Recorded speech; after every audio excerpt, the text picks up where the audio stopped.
just don't like to admit it. That's all, Ron. But I can dig it. You know, why can't you just accept who you are? Chill, that's not me. Chill, I would never do that. Ever. I would never lead the people astray. I only want to talk about what's going on in the community, the basketball community, what's pressing, and the relevant topics that we need to get to. And as of today, we need to get to what's going on in LA because as of last Friday, a certain guy named LeBron James left the Los Angeles Lakers and went to Philly. Now, in case you don't know, in case you haven't been tapped in, LeBron is on his way to Philly. He signed a 2-year, $8 million contract. We'll talk about that some more today because he took a historic pay cut.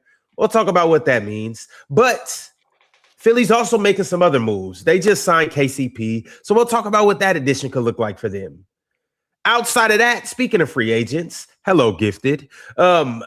Denver almost lost a free agent that got almost poached away by OKC. They ended up getting Spencer Jones back, though, but it came at a cost. I'm sure Swiper has some pretty intriguing thoughts on that. And Tony Allen was on a podcast, and he said some things about, well, the guy that we're going to be talking about, LeBron James, and we got to get to that, too, because apparently LeBron wasn't like that on defense. But also, apparently, Tony Allen's lying. So we'll get around to those comments. Ron, you an advocate of that, you son of a you know what? You an advocate of that, Ron. I'm sorry, Gifted, because I'm sick of this dude right here. It's all good, Chill. You sick of me? Tony Allen said it. I ain't say it. I'm sick of him. He's the only one. I've been trying to tell you that LeBron James ain't a lockdown defender. I've been trying to tell you. I'm sick of you, Ron. I'm not Chill tired of that. I'm sick of him with this. I am tired of him with this. Hey. Well, go ahead. Chat. Good morning. I promise you guys are going to want to stick around to hear what Tony Allen and myself have to say, and to hear what Chilltown, Mars, Gifted, Swiper, and whoever else pulls up today have to say about it too. Ron, how much would it cost to trade you away? Me? Minimum? I got a no trade clause. Hey, it probably wouldn't cost a damn Ron thing. going for at least 3. But I got a no trade clause. Ron going for he got a Bradley Beal no trade clause. No. Ron going for at least 3. At minimum, we need at least 3 ones for Ron. At least 3. I was going to say 3. Yeah. I was going to say 3. Not only do we need at least 3 ones, we got to get a third team involved because we need another like 18 to 20 a game guy. Like we ain't just handing Ron over. I need pick swaps too. And Swiper, look at me. Yeah. 1, 2, 3. Okay. You know there's children watching this show, right? Yes, sir. They ain't never started anything before, so yes, sir. It's cool. We ain't just handing Ron over for a bucket of extra crispy and a 6-pack. We ain't doing that. Hell no. I mean, good morning. How y'all feeling today? Y'all feeling good? Listen to your veteran and team captain. It's gonna cost you if you're trading for Ron. And I'm not dealing with Mars, by the way. We're not dealing. Mars is not a part of this deal because he gonna have your ass. Ron gonna go for a 1996 Honda Accord and some bucket seats. Not the 96 Honda. The 96 Mars, you let me go for nothing. Man, he will hand you over for a bucket of extra crispy and a 6-pack. Nah, Mars is not in this deal. Hold on, Chill. What would if Mars was running the operations? What would my trade package look like? Your trade package would be what's an NBA comparison? I'm about to tell you right now. So what's going? So as of today, Ron got traded in July of 2026 for a 2032 second-round pick and cash considerations. That's what he got traded for. Yes. He got for a future second-round pick in 2032 and cash considerations. That's what he got traded for. And what did we get back? And what did we get back in return? Nothing. Chill, hold on. 2 black hoodies and a gray hoodie. 2 blacks and a gray. And the black hoodies don't fit, by the way, Ron. No, they don't fit. They're too small on top of it. Oh, man. Yeah. Nuh-uh. Shout out Mars, man. Shout out Mars. Nope. But speaking of which, people's trade values and all of that. You guys know that the panel awards is this Friday. And I was kind of looking at the votes to see who may be panel MVP, and it's actually quite shocking. You never know who the people really value until you really know who the people value. So I'm excited this Friday to see who actually is going to be panel MVP. Gifted, you're actually in the race for guest of the year. So we'll see if you crack the top 3 and make the actually make the top 3 nominees. So you would be a part of the awards. We'll see. That's cool. Swiper, maybe you're in contention for a couple of awards. Chill, Mars. I'm assuming you guys may potentially get an award or 2. So, hey, we'll just have to see. But I know the chat awards are going to be amazing. Are we going to rename the MVP after the people who won the award originally? Like the Bill Russell Award and Larry Bird Award. And we ain't been around that long. That's not a bad idea, Ron. I don't hate that. Oh, no. I don't either. So, you know what panel MVP would be called? What was that? Rondifus. That's why we can't do it. We gotta wait. We gotta wait for some time to get it. RAWNDOOFUS. Right. Ron Doofus. Yeah. I was cooking up. Yeah. The defensive player of the year sounds so much like the Hakeem Olajuwon Award sounds so much better than, I don't know, the Mark Eaton Award or something like that. It's the Hakeem Olajuwon Award, right? So the league MVP, the panel MVP would sound so much better than the Ron MVP Award or the LeBron have to use his whole name, Rondrick Robertson Award. Rondrick Robertson. That's what? Rondrick Robertson Award. I ain't gonna lie, double R hard. That's hard. Hey, yeah, I had the Rolls Royce emblem on it like that. Yeah. Yes, sir. Yeah, I'm rolling with that. That's hard. To everybody that's in here, though, make sure you go and vote because voting ends tomorrow. You have until tomorrow to get your votes in. We have a lot of categories, and I'm telling you, they are fun categories and fun nominations. Only the top 3 in each category will get selected to move on and potentially win the award. Hello, Real Talk. I think you may be in contention for some awards as well. What's good, RT? Good morning. What's up? Worst take of the year. Most obnoxious. Definitely not that. That's. Let me see. I think somebody's gonna win that award. I think we know who that is. It's not me. You might be There's a beef of the year. Awards I should win. I should win. Beef of the year. I should win. Beef of the year is funny. Okay. I should win. You should win what? Say that one more time. My bad. Clip of the year. I should win. Saying of the year with non-facts took over the world. What else? Beef of the year. I'm in contention for that. I don't think I win that. Hold on. What's your beef though? What's your beef? Do you know which? Did you look at the awards? Did you see which beef that you actually have on there? Probably Penn. And then probably Jokic. Beef of the year. This is everything, and the chat is the one who created everybody that was going to get nominated. Once again, only the top 3 people move on. But beef of the year, these are the people that you can vote on. We have Penn versus Drench. Mm-hmm. We have Drench versus Kevin Durant. Who would have thought? We have another one that has rolled over from last year, and this seems like it's never going to end. Chill versus Chat. Yep. Yes, you're right. Real Talk. Real Talk versus Penn. Okay. The next one is just this right here. That. What is that exactly? Mars versus Staying Engaged. That's actually one. Sure. How about Ron versus Grammar? Reading. Yeah. Close. That actually was the next one. Ron versus Super Chats, which yeah. Ron, you be fighting for your life when it comes to the Super. He be fighting for his life, chill. Yes, bro. I got to be for Grammar. You be having a tough time sometimes. Fighting for his life when it comes to the Super Chats, boy. I'm telling you, real man. Chill versus True Shooting. That's definitely one of them. That's not a beef more than it just is a misunderstanding because I just don't understand it. I mean, we've explained it to you numerous times. I think at this point it's a beef. I don't get it. I don't hate it. I just don't get it. So, I think you get it. I just don't think you like it. I mean, which is fine. I do not. Just because you don't like it doesn't mean you don't get it. I think you've gotten an explanation. I think you understand the explanation. I just don't think you like it. Let me rephrase that. Let me rephrase my remark. Real talk. I have a general understanding of what true shooting. There it is, chill. Yeah, but I'm not in depth about it, which means that I don't completely get it. So because I don't completely get it, I'm good. Let's see. We got Drench versus phrases. Period. Phrasing. Period. Oh, like basketball terms? Yes, the basketball terminology to be more specific. Ox versus anything he doesn't believe. So whatever subject material that would align with, anything he does not believe is versus Ox. Ox versus analytics and basketball. I was expecting to see Ox hating ass up here today. He busy. We needed to have a genuine conversation. Plus, yes, he has he's coaching right now. Yeah, he's WW coaching. Ron, he should be here Ron soon. versus timing, super chats. Ron versus 3 hours. Ron versus show structure. Those are the things that are in place. What's your beef? Penn versus I'm not gonna lie to you. Penn is whatever. Penn's been better this year, as you said in the chat. I feel like I should have a beef this year, personally. I don't want one, at least. I don't want to sign up for one. Maybe there is one. No, what's your biggest issue?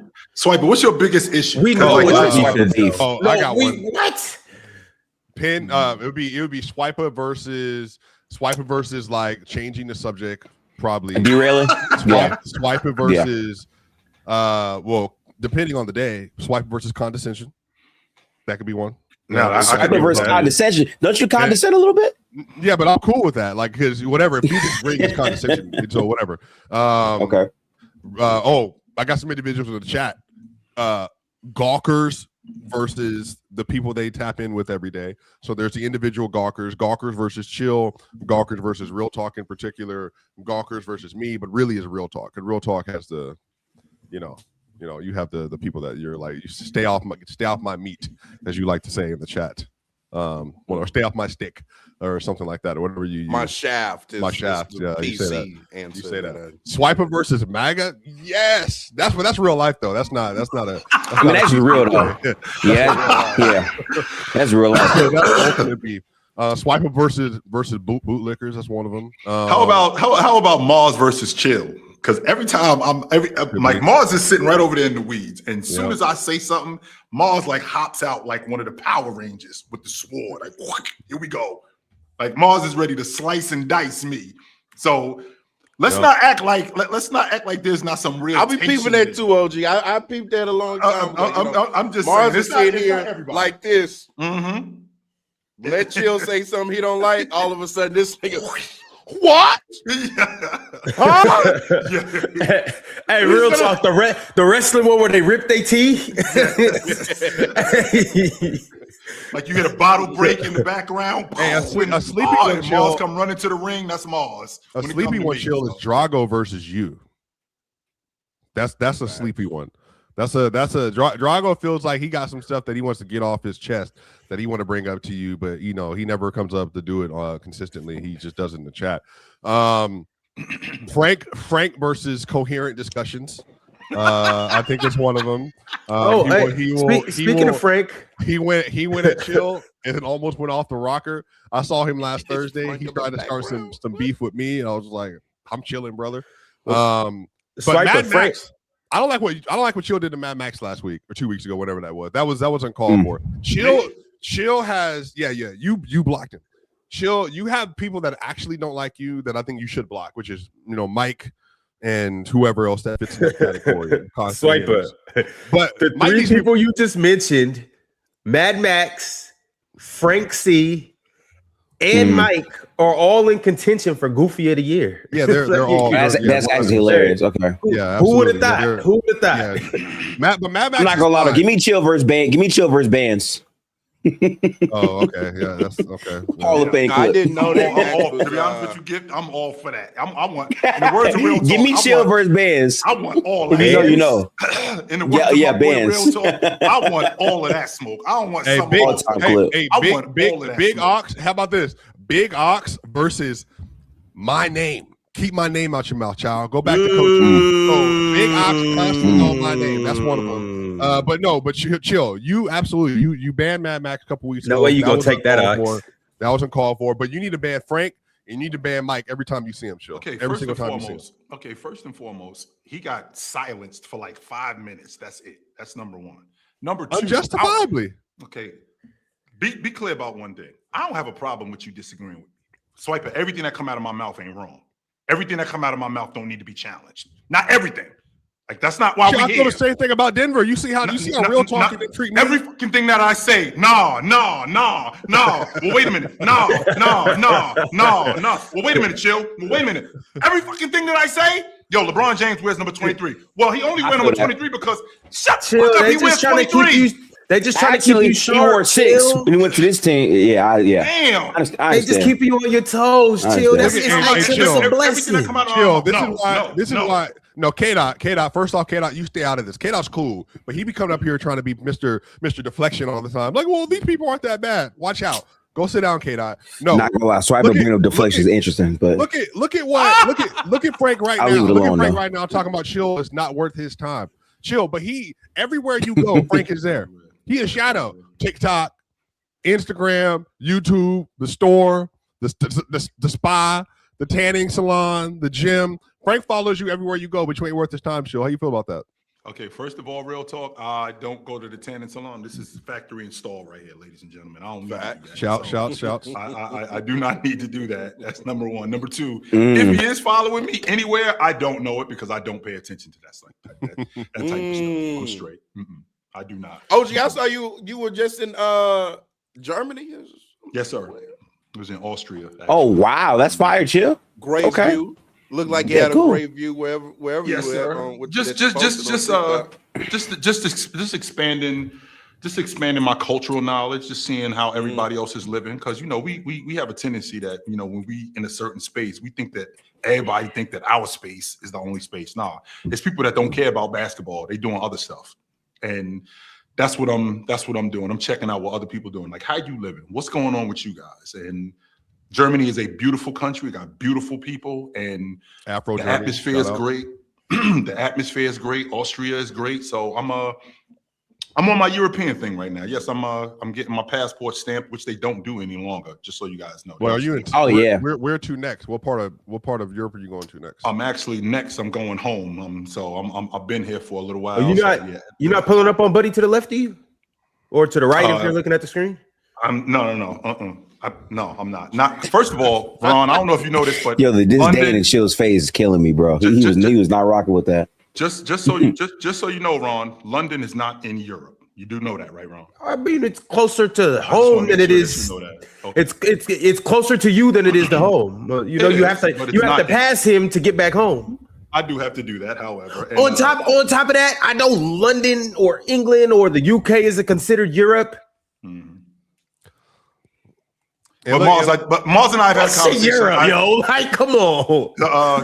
Unfortunately, the timing it didn't work out. But next time I come over here and I'm able to catch up with Mars, I will. Okay, but Chill, like shout out to you, shout out to the Europe trip. Yeah, for sure. Like that's elite, obviously. Glad I'll take a lot of pictures. Shout out to the Afro Germans that still live there currently. History. But yeah, there are people definitely that are on Chill that he should be banning all the time. Ron, you need to do a better job of banning certain people in the chat that are constantly going on. I don't watch the chat. I be up here talking to you guys and attempting to host the show. Matter of fact, wait. The goofy of the year is the dude that's not been here in weeks. Everybody knows what I'm talking about. I'm talking about Tyrone Biggums.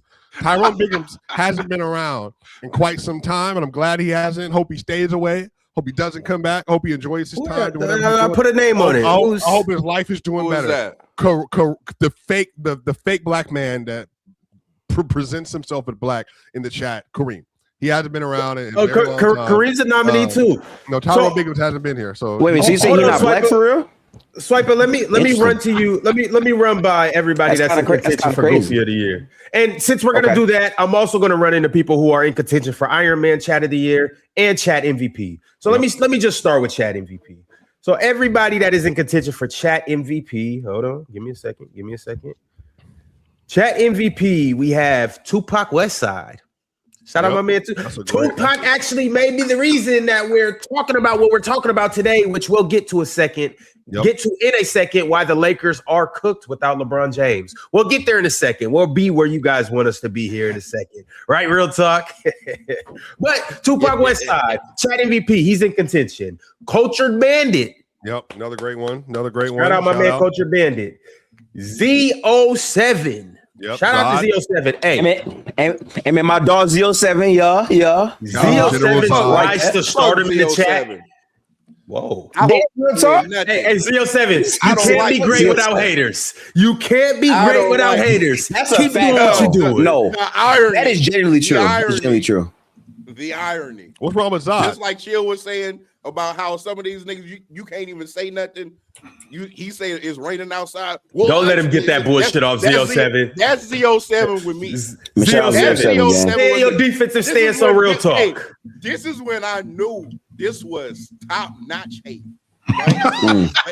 like at the top real talk. At the top real talk. He's banned on my page, and he's not coming back. Oh, you banned him? You banned him on your shit? Yeah, he's banned on my page. Create a burner, Zio. Create a burner. I was scrolling and call it 70Z.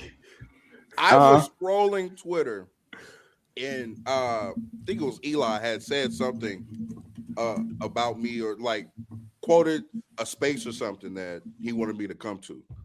Yeah. I hadn't even responded or seen the tweet yet.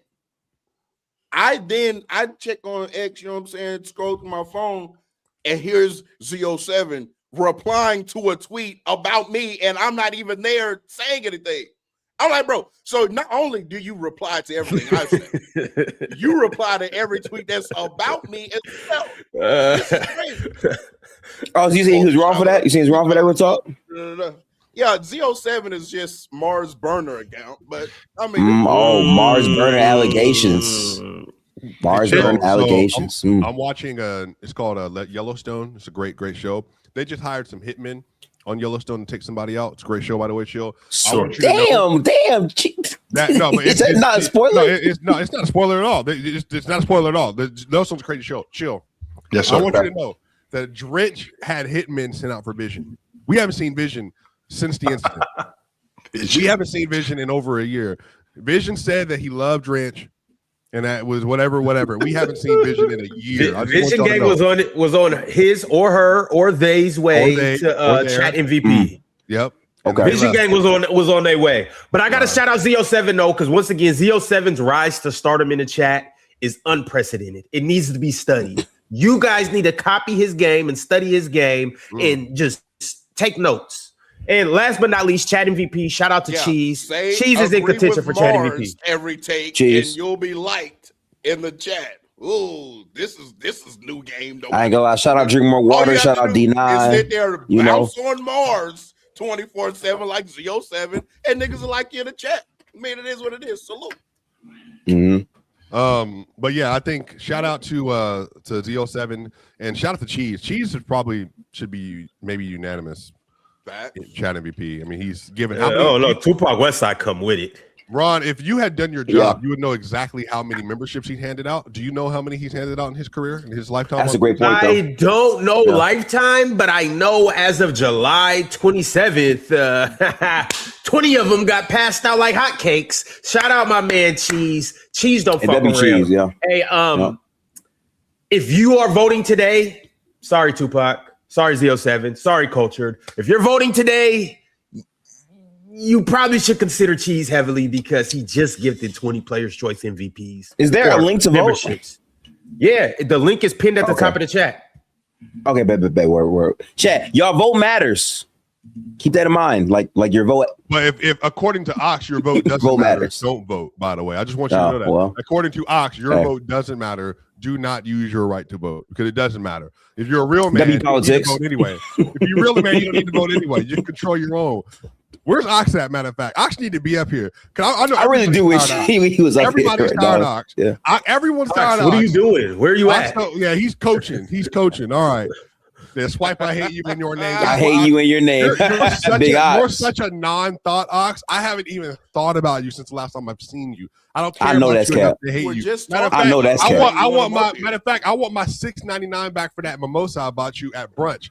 That's how much I dislike you right now. What? W finesse, Ox. I want my change back. I want my change back. You ain't getting that back. It's a wrap for that. I'm sorry. You out here buying niggas mimosas? Yeah, I bought Ox mimosa. Show did. Yeah, but shout out to Ox. He did loan me that money for that date that one time. Shout out to Ox. You know, Date gave me $600. Yeah, you know, that's my dog. That's my dog. 600? But yeah, $600 because you know I like to do nice things. Ever since that moment though, real talk, I just want to let you know. He's changed up on me. All of a sudden, he's personal responsibility and all that kind of stuff. That's all I'm saying. Mr. Personal Responsibility. Shout out to Ox though. If he gave you 600, Hey, 600. then most it don't matter then. Mr. Personal Responsibility. Really 600 for 2 minutes, but I've already paid him back in Yo, interest. Rod is crazy, bro. In interest. 120 seconds swiper. Probably get away with crimes, bro. Hey, so basically that person made 300 per minute. Per minute. Not gonna lie, chill. I think the price has gone down to 2 unprotected now. He was at 3, but well, guess what, Gifted? Guess what, Gifted? Ron also knows everything you need to know about unprotected. That's the best. That's the only thing he does know. Oh wow, we going back and forth. Wow. It's a slimy Monday. Very quickly on that subject. Oh, look, it's your brother, real talk. Yeah, shout out to Carson. Good people. Knows ball. Hey, that'd be Carson. I saw that. If that the other day, yeah. If you salute Carson and old girl, y'all finna get into something, you know what I'm saying? And then you pull out a little Trojan and whatnot or something, and she like, oh, why you getting that? Why you can't just leave her alone? Leave her alone. That's all I'm gonna say. Well, hit that. I was not sure where that was going. Leave her alone. That's it. I know exactly where real talk is going with that. Whenever she say you don't need that, bounce. Goodbye. Well, or let her bounce. You're saying don't bounce. Actually. Goodbye. You're saying do not bounce. These one-liners are diabolical bounce. right now. Like out the door. Goodbye. That's what I'm saying. Shit. Bounce. Yeah. Bounce that basketball. Hey, get your Kyrie on. All right. Hey, get your tween through the legs. Snatch back on. Yeah, Ron. Yeah, Ron. Go talk to You Black. talked about bag work, man. Hey, Euro all through the. Just Euro it, or don't Euro it, but Euro it. You know. Ron, what he saying to you? Let it burn. Let it burn. Oh, let it burn. Jesus Christ! Hit the like button, Chad. It's like she talking about. It's an unhinged start. You need me to pull up my chart? Whoa! I just met you. Hey, but real talk. But the good news is, Ron don't mess with people that have my charts though, so he don't need to hear this. So you good, Ron? You good? Don't worry about what we talking about. Go ahead, enjoy it. Do you, player? You know what, Swiper? Since you're so funny, hey, you know Black. Hey, we're in Thailand. You know Black? Me no. Today's the day. I'm not even clapping back with you with anything, with any type of jokes. Only thing I got for you is reality. Second apron, nigga. That's all I got to say to you. Hey, he brought it back to basketball with that. Right, hey, second apron. How does that Swiper? We will get to your second apron. All right. We will get to the 2 aprons that you own. But before we do that, real talk, since you want to joke so much, let's talk about the Los Angeles Lakers and why we're talking about how they are cooked without LeBron James, potentially. So obviously the Lakers just lost their best player, LeBron James. Now let's look at their roster that they currently have as of right now. And you guys tell me, what do you think about this roster? Mars, I would really like to hear from you first about this collection of guys that are now running around in purple and gold. As you guys can see the top row, first off, shout out to the good fellas over at Pick a Side. They tweeted this and they said the new look Los Angeles Lakers are actually better than they are being given credit for. Agree or disagree? Now, I replied to this tweet and I said something along the lines of this roster is actually doo-doo stains. And I got a lot of pushback, Chill. So I want to hear from you guys because I was called a lot of things on Twitter and I didn't think it was justified. But maybe you guys could justify what you think of this roster of Luka Doncic, Austin Reeves, Quentin Grimes, Sandro Mamu, Walker Kessler, Colin Sexton, Cameron Carr, Zaire Williams, Matisse Thybulle, and Kevon Looney. Aduthero's somewhere around here too. He's just not on this graphic. Thoughts on this, Mars? Can you kick things off? I need an objective opinion. Mm-hmm. A good team. Mars, Can you define good? Take Mars question. Can you put that graphic back up, Ron, please? Really quickly, ladies and gentlemen. So the graphic is back up. So this is what I want you to do, Mars. So the dude on the end, the dude on the end next to Austin Reeves to his left or to his right, take him out, and the dude that's underneath him, Sexton, put him in the lineup. What does Laker team look like? Wait, what? Wait, are you swapping Luka for Colin Sexton? What does this group look like? A worse team. Not as good. Significantly worse team. One more time, real talk, because I don't think they heard you in the back. One more time, real talk. It's a significantly worse team. Without So in English, garbage, trash. Okay. Yes. Okay, I just want to make sure. Okay. So Luka makes them Good that thing much we have better. Luka Doncic. Exactly. You got Luka Doncic. But I'm sorry, Mars. Because Mars said that this is a good team. So, and I think he left something out. It's a good team with Luka. Well, yes, they have Luka. I don't think understand. Now, chill. I'm getting what you're saying. No, I got you. I got you. I think it's important to mention that part. Yes. He's saying without Luka, they're bad, which also would be like implying compared to compared to like the other best teams in the league. Let's say if you take away their best player, they're still like OKC, for example. If you take off Shea, they're still like a really good team. San Antonio last year were able to, win games without Wemby on the court as well in the regular season. So take Jalen Brunson off the Knicks. I still think that they're going to be good. They're going to have a correct. Good team. So he's saying like this roster or this team is very Luka dependent. For being good is what he's saying. Even more so than some other teams with superstar players. I mean, I get what he's saying, but that's why we're not as good as OKC or San Antonio and things of that nature or teams of that echelon. However, I do think some people who are like, oh, this team is just trash, I think that's a misrepresentation as well. I think the Lakers are going to be a cool, relatively solid regular season team with like a second round exit ceiling. What's the floor for this group? Second round exit? The floor That's for this ceiling, yes. Like it's January the 17th. What and injuries contingent. We haven't had any significant injuries. We've had guys playing the majority of the season in terms of health. What does this group look like? It's January the 17th, Mars. Like the 5th seed. So we're looking at so we're on pace to win 45, maybe 50 games. I don't know what the win records are going to look like this year, to be honest. I can't predict that for any team. But however many wins they have is enough to be like 5th in the West. I don't know if that means they're on pace for 50 games or 45 games or 55. I don't know. But 5th in the West. If Luka could take this group, this group that we have here, this band of characters that we have here, which I don't think it's. Where's he going to finish an MVP race? That's what I. If Luka could drag this group, if Luka could drag this group to a 3rd seed in the West, like where does he finish in the league MVP? He did that. They're never going to give him the award. They were what, the 4 seed in 24, and then apparently that wasn't good enough. He had to be like a 2 seed. Not with the Lakers though, Mars. Dallas is 5th, different. Okay. It's different in Dallas. With the Lakers, if he drags this group right here to a 3 seed. Yeah, what happens to the rest of the Western Conference would be my question. I mean, if the 2 seeds above him are OKC and San Antonio, that doesn't really help him.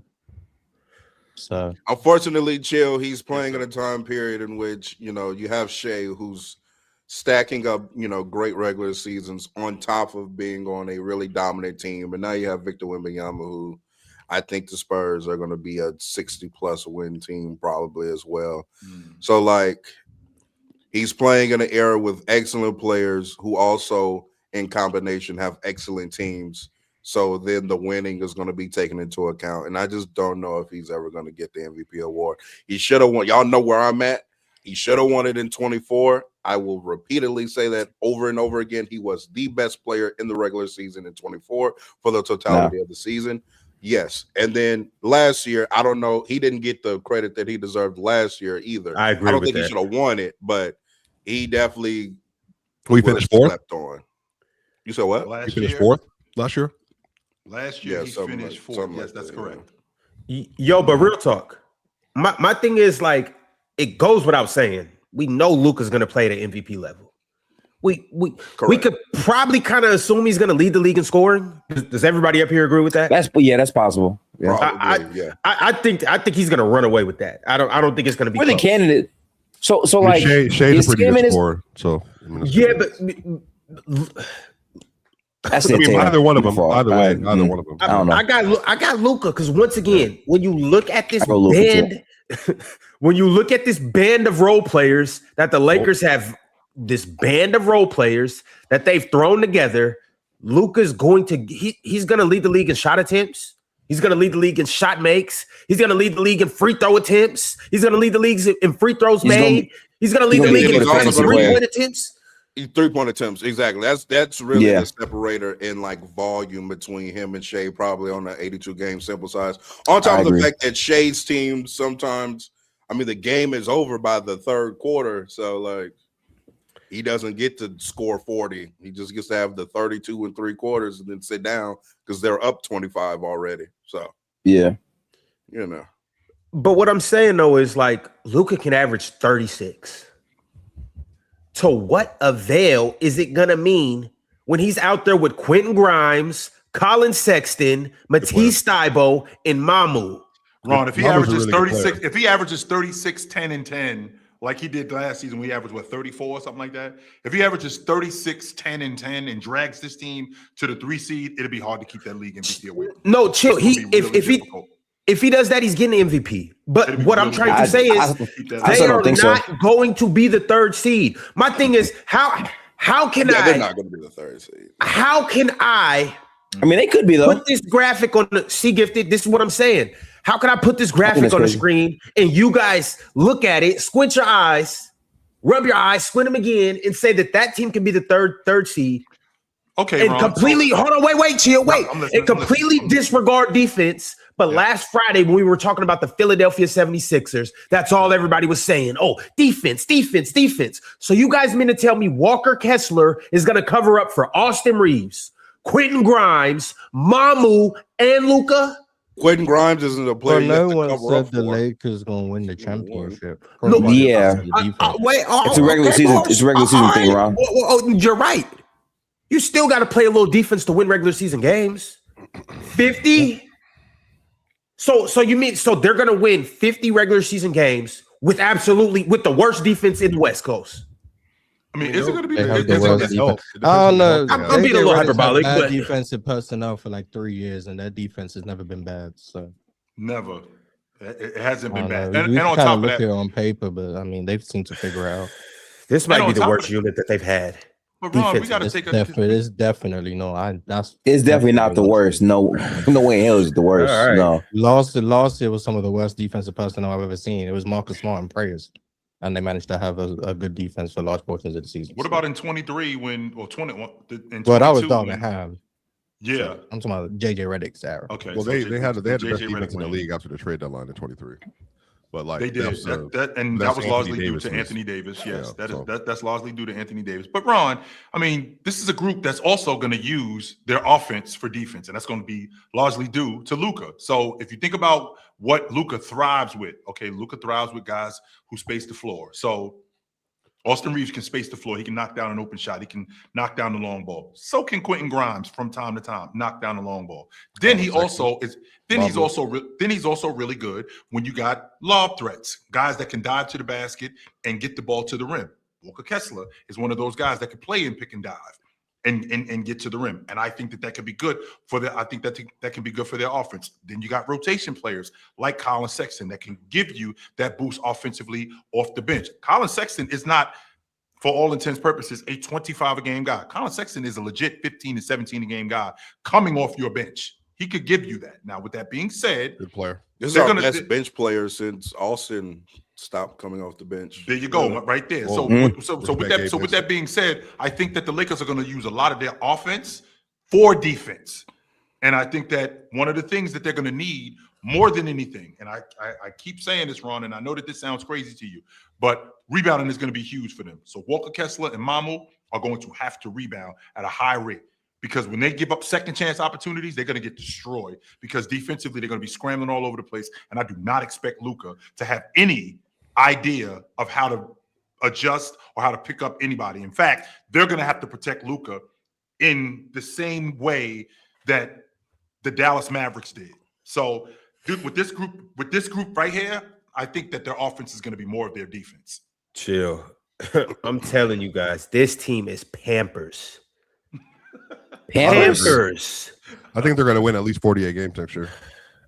So I just real talk. We could a lot of wins. Real talk. We will settle on a number here in a second. I promise you, we won't leave this episode without settling on a number. Okay. This is the only thing that I'm trying, and I probably shouldn't tell you this. What teams are outright better than them, though, to you, Ron? And that was the. I'm glad you asked me that question, Swipe, because I was going to ask you guys. But if you want me to answer, I can tell you the teams that are definitively better than the Lakers, and that should win more regular season games than the Lakers. Yep. Okay.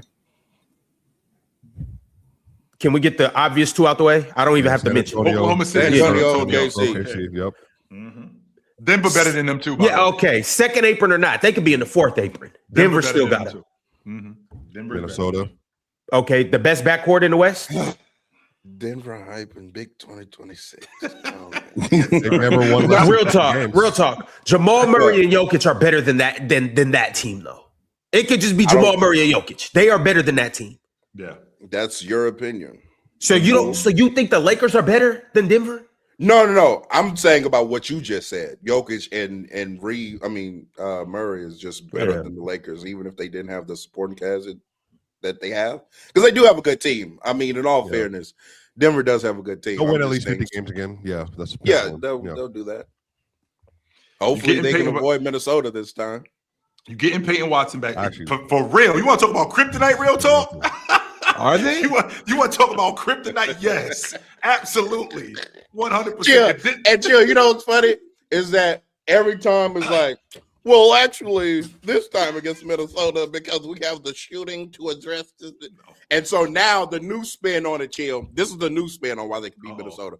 Well, they lack all of the front court depth and size, and so now they'll have a harder time. You're not talking. I'm talking. Now this time they don't have anybody to contend with the front court size of Denver. Yada yada. Just like last year, all of a sudden they were going to beat Minnesota because they have the spacing and the shooting, and Jamal Murray's better, and Jokic could Rudy Gobert all the time. Which you did agree with that point. To get that ass. Did he agree with that, Swipe? Man, he absolutely yet did. again. Yeah, he did. I did not agree with that. I chose Minnesota to beat you. No, you said you chose that Jokic cooks Rudy every time he sees him. You did say that going into the series. I beat Minnesota to beat y'all, just like if they match up against y'all with a mellow ball.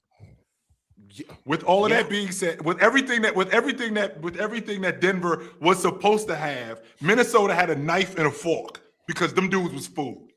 That's what they had. And Jaden McDaniels made it clear that these dudes is food. They don't guard. They don't rebound. We get whatever we want. What does whenever Jaden we want. do exactly? Because I do want to have another conversation about Jaden. I like Jaden a lot, but brother, he sucked that very next round and didn't get anything for it. We talk about the next round. So funny. We talk about against y'all. No, Jaden's cool. Jaden, right. But he's just the ultimate guy. No shot. But Minnesota's better. Denver's better. Yeah. Spurs are better. If you ask some Clippers fans believe they're going to win 50 games next year, but. I don't know. It's the Clippers. So all of LA's delusional. No, but go through their roster though. Like do the same thing with their roster, and I think they do have pieces, but it's just I don't know if they're going to win 50 So we got games. Garland, we got the Rook, we got Rui, so they lose Collins, right? They end up losing Collins. They have the kid you like, Nunn. They got him back. They got Ingram. They got Ingram. They got the big kid that I like. Ron. What's the name of the four? Is it Niedermeyer? Is that his name? Niederhauser. Niedenhauser, I like him. They got him. I don't know about 50 games though. I mean, I love what Darius Garland brings to that group. I do. I love what Darius Garland brings to that group, but I don't know about 50 games. I think that's putting a lot. Well, as of right now, they still have Kawhi. So, Swiper, you went to the Clippers, but you skipped over a lot of teams. We didn't say Minnesota, Well, we did. I said we said that. Minnesota. Said Minnesota. We So, said so that's 4 teams. Minnesota's Yeah. 4. You're not listening. Make sure you So- stay engaged with the show. Oh, okay. I said a lot of teams. So Hey, tell Okay. tell Sue Young I said hello. Whoever you were just talking to. Swipe, will you shut up, That's please? funny. That's hilarious. As you were to me. saying, Ron. As you were saying, Ron. So So- we got Hey, the real two quick. obvious ones out the Yeah. way, Ron. Right? So we got the two obvious ones out the way with Oklahoma City and San Antonio. We got them out the way. I think Denver is better than them. Yeah. Minnesota is better than them. Uh-huh. And then it gets a little tricky after. I don't it know does not get tricky. I'm not sure. The Portland Trailblazers will 100% be better than the Los Angeles Lakers. 100. Why? This I want to get. The Blazers why. have they have everything. Everything over there. They have size, they have defense, they have shooters, they have slashers, they have star power, they have depth, they have everything. Who's the star Everything over that the there? Lakers don't. They have athletes. Point guard. John Moran or Dame. Flip a coin. It don't matter. Are they starting Both of them. together in the backcourt? Don't do this because y'all got matadors in the backcourt. Matadors. So I'm going to ask Try. you again. Y'all got Are they this. Are the 6'1" and 6'2" guard starting together in the backcourt? That's what's going to happen? More than likely, yes. Okay, then. So we're done with Portland. Next state. Portland is a better team than you guys. Okay. No, they're not. No, they're not. Well, they have a No, better they're not. defense for sure, but like they hypothetically, Ron, if hypothetically they have access to Dame, I'm saying Portland does. I'm saying Yeah, hypothetically. but why they does got Portland? Dame. Real talk, how do they have you better feel? defense. I'm confused. Gifted, about how that. you feel about Thibault now with the Lakers? Like he's no longer on Portland. So I mean, I think that weakens their defense somewhat. I'm not gonna lie. Like I didn't even play last year. What? I don't know. I don't know if I'm hating too much, but like I just feel like any team that has Ja and Dame starting could be a bad defense. Y'all know Regardless Drew of Holiday's still over there, right? I was just about to ask you, does Drew Holiday come off the bench now? Is that what we Is he doing? gonna be healthy? Like I don't know. Regardless, he's still gonna play 30 minutes a Is he gonna be night. Like healthy? you got Drew Holiday, you have Tumani Kamara, Donovan Klingen's still down there. Robert Williams is back. Denny Avdia, he's probably gonna lead in the defense a little more this year, and he was already a good defender. Like what? Ron, it's a lot of lunch meat in that backcourt, though, Ron. Come on, that's what I'm saying. Like it's a full backcourt to me. I actually had The Lakers. He's not a good defender, but he can be a capable at times defender. I'll give Denny that because I've been very hard on Denny. It's a lot of lunch Yeah, meat but you in that got Ja backcourt, though, and Ron. Dame next to Denny. I just don't like that fit. That's a The bad backcourt Lakers defense to me. have the worst defensive backcourt in the league. No, they do not. No, they don't. What are you talking They about? actually don't. Ja and Dame is the worst defensive backcourt. Right, no, All right, but check me out And though. it's not Check me just out. John Davis. Ron. Dame is coming off of the Achilles, and Ja Morant was one of the worst defenders in the league last year. Okay, what so are we check me talking out. about? So check me out. It may be the Blazers. It's not far off though. It's is, really though. not far off. They in the same neighborhood. They right down the street from each other. You wouldn't be saying this. If you flip their complexions, you wouldn't be saying this. Yeah, bro. You would say Dame and Ja are just significantly the worst defensive back. I agree with that, bro. But they look like you, so you believe it. This isn't a racist take. This is me That's the acknowledging that we know who Luke is on defense. Ron sending Austin- Donald Trump back is what you're saying? Luka himself is a better defender than both Dame and Ja. Agree. Yeah. Agree. I'm on And that. Austin Reeves is better than them. Yeah. All right. My point is, I will concede the Blazers have a worse backcourt defense. Everywhere else, they clear on defense. That's the point I'm making. Both teams have a terrible backcourt. So just terrible no, defensive backcourt. but you can't just dumb it down to both teams have a bad Both teams backcourt have a defense. terrible I might be on defensive Team backcourt. Kessler over Klingen. I might be Team Kessler over Klingen. Is the Lakers back? Yeah, I would say Kessler's a I'm little just better. talking about defensively, Ron. Is the Lakers backcourt defensively worse than Mitchell and Harden? No. Yeah. Oh my God. No. Yeah. Oh my God, bro. They're not. They're not. They're not. James Harden and Luka are flip a coin, and Donovan Mitchell is a better defender than Reeves. Luke is a better defender than James Harden. I disagree. How, Ron? Today They in the same- 2020, they the Ron, same- on They opening night. both will They're the die same after the person. first action. So, They're literally the same exact person. Hey, Swiper, and when you say die, Swipe, I'm talking about putting too much food. No, in yeah, the they'll tank both when the stop. fish, They will both they stop both- playing. This, I mean, they yeah, just it go is what belly it is. up, finish. Whatever. You just got to do one thing, and I just like, I'm sorry, but like Ja Morant and like, I want you to like envision Ja Morant, Dame, and Denny defensively together. Like is that not bleeding a insane? Like I just don't know. I do think it's possible Denny's not as bad defensively next year because he doesn't have as large of an offensive burden. I Maybe. can I don't buy think he's a into bad that. defender, to be honest with you. I'm with you, Chill. I don't buy that at all. Yeah, I don't think Denny's. I think Denny used to be good on defense. I'm just saying, like Ja and Dame collectively, I'm just not rocking with that, bro. I'm sorry. It's possible. I liked his defense in Washington. I thought he was cool. I liked his defense early on in Portland. It was just last year his defense was not good, but it was also the largest offensive burden he's had to carry. So if I wanted to be optimistic, I could say Dame, Ja taking ball handling responsibilities, allowing him to be more of like the pure wing. Maybe he can buy into some defense. It doesn't change that Dame and Ja suck, but at least maybe he will. So. I might be hating Chill because it's like my thing is this too. Like the thing I can say about Luka at the very least is like at least there's some side, bro. Ja and Dame are small and can't guard.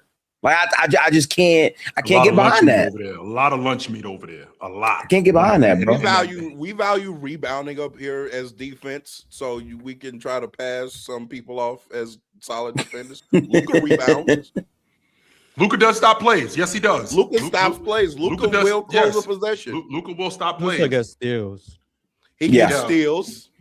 And Luka isn't a terrible post defender. He's not. This is the most positive we've ever been about Luka. Is it just autism? This is going on. This is going on, right? This is absolutely going on. And Luka is not a terrible post defender. No, he isn't. Listen, I'm not trying to do anything up here to gas anything about Luka's defense. I'm just saying I'm looking at Ja Morant as one of the worst defenders last year, and overall is not a good defender. And Dame is literally coming off the Achilles injury, and they're starting in the backcourt. That is horrible defense. It's like 18 months. By the time he gets back. Ron, how do we know that Dame ain't Swiper? Dame was never a good defender. Yeah, man. We before that. He can still shoot that ball. I don't want to give him no credit. That don't mean he ain't washed. I've seen Dame in the 3-point contest. As long as he can still shoot the ball, he'll be all right. So chill, not for sure, but like I'm not talking about three. I'm talking about defense.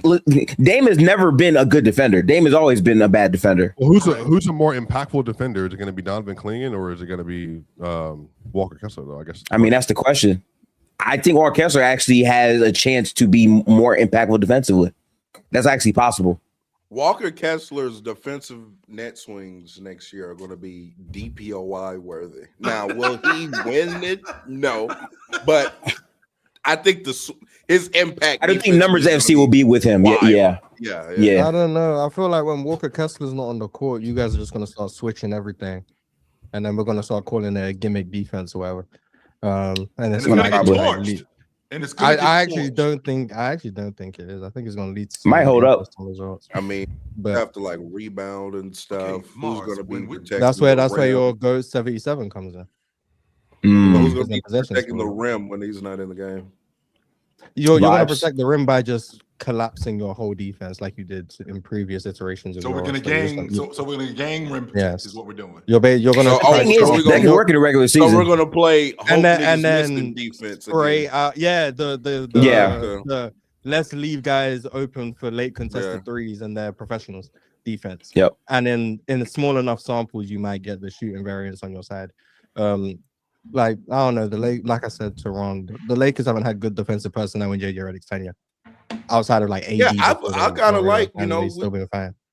Yeah, Quentin is cool. Thibault, he's cool. He's good actually. I think he's good too. Kessler, good. Cam Carr, he'll probably be solid. You know what I'm saying? Like he's. Mars, where you losing me in traffic is the switching thing, and the reason why you losing me in traffic with the switching thing is because of Luka. And the reason they don't switch so that Luka can stay in front, they switch so that like they want you to isolate. It's not Luka, we trust you to guard. Because what they're gonna do is they're just gonna shrink the whole floor whenever Luka's on a matchup anyway. It's not like they're gonna be like, oh Luka, go deal with this. We're gonna switch. Everyone's gonna shrink the floor. When you get beat, we're gonna X out. That's what they're gonna do. So Luka is not so we are switching, but when Luka gets switched on and they go after him, which they're going to do that 100%. They know he's going to get beat. They're already anticipating. So we're collapsing we're collapsing the defense, and with us collapsing the defense, we're going to gang up to protect Luka. Now the problem with that is Luka dies on anything. So between the legs, he's gone. A hesitation dribble, he's gone. Okay, so now what happens when I'm running up on a team that can stretch the defense? So now you guys got to help even more. So now I'm kicking the ball out to a guy who can shoot the basketball. I'm dumping the ball into a big, and when I say a big, I don't mean like Walker Kessler size or Robert Williams size. I'm talking about a big that's formidable around the rim, that can catch a lob or that can make a layup, right? A younger Bobby Portis, so to speak, something to that effect.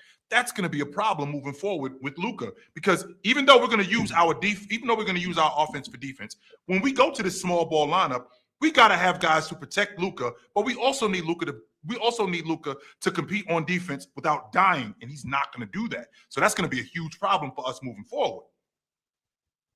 I mean, yeah, sure. I mean, that's why the team doesn't have a high ceiling. Yeah, I don't. What are you saying to me? Division top 5 defense, but Ron said, like, what do you say? One of the worst defenses in the league, like bottom 5. Well, I haven't seen any evidence that would suggest, with worse personnel last year, that would suggest this is going to be a bottom 5 defense. Luka last year, without any of his bigs on the floor, they had a 116 defense, which was about average. In the NBA, sure. Mm-hmm. I mean, yeah, we're gonna load up. We're probably gonna have a lot of zone principles from time to time. You know what I'm saying? Like we get what JJ Redick does, and JJ Redick is a shameless enough coach to where you don't care. We're literally going to throw the kitchen sink at your best player the whole game in this random regular season game. I remember when obviously Swiper brings up like the Denver matchups, but I remember specifically when we played Minnesota and how we guarded Ant that night in Los Angeles. It was like, oh wow, JJ, you really don't have any shame whatsoever. We're really going to play Anthony Edwards like this the whole time. And I think that night he went like 2 for 15 or something like that. So it's not like it didn't work. Yeah, Jamal had 5 points against y'all at one point as well. I think that was a season low. You said what? Jamal had like 5 points against y'all that Austin Reeves night too. So you will sell your defense. Was that a bad shooting night, or was that? It was a mix of great effort and Jamal obviously having his worst shooting night of the year, but they still get credit for what they did. Sure, and the reason why I'm saying that is because I know how big of a deal the Lakers are going to be because they got Luka. See, now that James is gone, real talk. Like the expectation, because you guys have a track record. The Lakers have had a track record. Once you get a star and you build around a star, we're gonna win it. It's just take a match. Just hang on, hold your horses. We are going to win it. Don't you worry about that. That's gonna happen. Mm-hmm. But the one thing that I recognize with the Lakers is there is a level of patience when it comes to JJ Redick. Like he will get on you when you guys miss rotations. I've seen him basically almost yank Jackson Hayes out the game, come on the floor screaming on Jackson Hayes. So when we have these switches that you guys are talking about, and we have this miscommunication, JJ Redick is going to have a brain aneurysm, especially having to deal with guys like covering up for Luka. And he will call Luka out also. So don't leave that part out. I think for his health this season, he shouldn't emphasize, or at least in his head, emphasize defense for this team like that. You know what I'm saying? Like, you're just going to be stressing yourself out for no reason, JJ. This team just isn't going to be that great defensively. Maybe middle of the pack. You know what I'm saying? To your point, real talk, what is Austin Reeves' biggest deficiency as a defender? What's his biggest problem? Because he's 6'6". Let's start there. He's not 6'6". 6'5". Okay, so 6. I thought he was 6'6". Okay, so 6'5". Let's give him 6'5". What's his biggest deficiency as a defender? What's his problem? Not the strongest guy in the world. Doesn't have the greatest lateral quickness. Now he will give you effort and energy, so we can at least appreciate that. Okay, but as far as him on the ball, chill, it's the lack of strength and the lack of lateral quickness, the foot speed, basically. Actually, I do remember that 23 season. When he was kind of cool on defense, he wasn't bad. He would he would be like in a trailer, like him as a trailer, navigating screens those years. It was cool. I'm not gonna lie, but I think he's solid more off ball. He'll take a charge. He'll be where he's supposed to be. He'll follow a game plan for sure. But his worst attribute as a defender is on ball for sure. He just can't guard. So seeking him out. AJ Mitchell was frying him in that OKC series. So any of those tween guards with a first step. Brunson, Mitchell, Shea, any of them, and all of them. Yeah, but to be fair, I mean, a lot of people can't guard those guys. I don't even What's the gap between because Swiper says that with such a I don't want to say condescension, but Swiper, what's the gap between Austin Reeves and Jamal Murray as defenders? Just pure effort. Austin Reeves is a better defender than Jamal. Yeah, it just depends. Like I think Austin had a really Murray had a really good season 23-24. I think he's been worse the last 2 years, but I think some of that's the workload for Jamal. He's had really good moments, but I think the last 2 years especially have not been good for him, especially this last 2 playoffs as well. But again, that could just be because he just amount of effort he's had to put in on offense. It's not been good, but I think Reeves was better last season.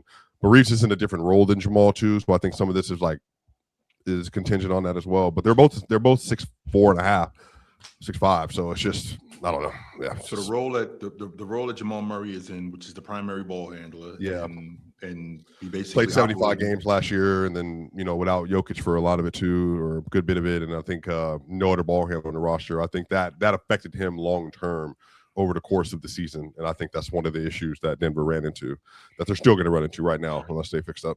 I just think that and you guys probably going to jump on me about this, but I have such a difficult time when you guys talk to me about guys having the offensive load that they have on them and they can't or their defense slips. Like I don't understand why that is. I'm not saying that you got to be the best offensive player and the best defensive player, like you playing at a 10 on both ends. But if my offensive responsibility increases, I shouldn't be garbage on defense. That's not a good enough answer for me, man. Dame, to tell me same thing for Dame. Same thing for Dame. It's the same thing for Tyler Hero. Again, not naturally elite defenders. Any of these high on ball volume scoring guards. Same thing for Brunson.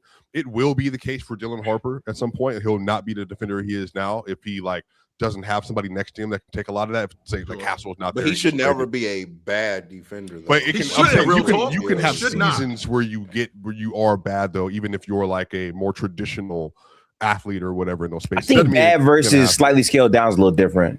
But Ant was bad last year. I thought Ant was bad. Anthony Edwards was actually bad last season. He was not good as a defender. Some of this is he was in a different situation offensively. I think he wasn't able to commit the effort. But also, I think having Julius out there didn't help him at all, in any way, shape, and form. So I think that's it too. Like if you're a guard and you're like an Anthony Edwards type player, or Shea, if Shea was in a situation, he also would have it. Like Mars pointed this out early last season. Shea was having a pretty not great start to the year defensively, because you remember that Portland game where it was Goodwin and it was what's the white boy's name? Mars. Just got that $12 million deal. Gillespie, all that stuff. Yeah, bro. He was having a lot of issues. So I think even if you're a Shea, who you're naturally a good defender, you can have runs or seasons or moments where those things aren't going well. So I honestly just think it's about you have to tone down effort for guards as much as possible in a regular season, and that's what helps them. De'Aaron Fox, another one, naturally gifted guard who can play defense, but when you are in a high leverage role, it typically has a negative effect on your defense. I feel like that's just kind of the way the body works. So what am I doing is I'm picking my spots now. So when I am going to guard, I'm picking. I'm not playing defense on a Tuesday in January versus the Jazz, Joe. In fact, that's when I should be playing defense, because that's going to make up for the times when I got to go against Jamal. Low integrity. I mean that's just what it is. You got to make your decisions. No, and the reason why is because when I go up against Anthony Edwards, when I go up against Donovan Mitchell and Jalen Brunson and all these other guards who I'm going to have my hands full with them, the numbers are going to look different. So when I go up against Utah, when I go up against New Orleans, Memphis Grizzlies, I'm 100% going harder against them dudes. No, I want my numbers to even out. I definitely want that. No, it's not about the numbers though. It's like, I mean, if like you're only playing defense for your numbers, I mean, yeah, you gotta find a way to make there's plenty of guys doing that. Plenty. To burn. I'm not saying there energy. isn't. There's plenty of guys doing that. Like you That gotta shit kinda find a way sad to to burn me. the energy throughout a season. Somebody brought up in the chat, still like LeBron 12-13, his last great individual regular season that he had for some time. Because what happened is he as had a defender.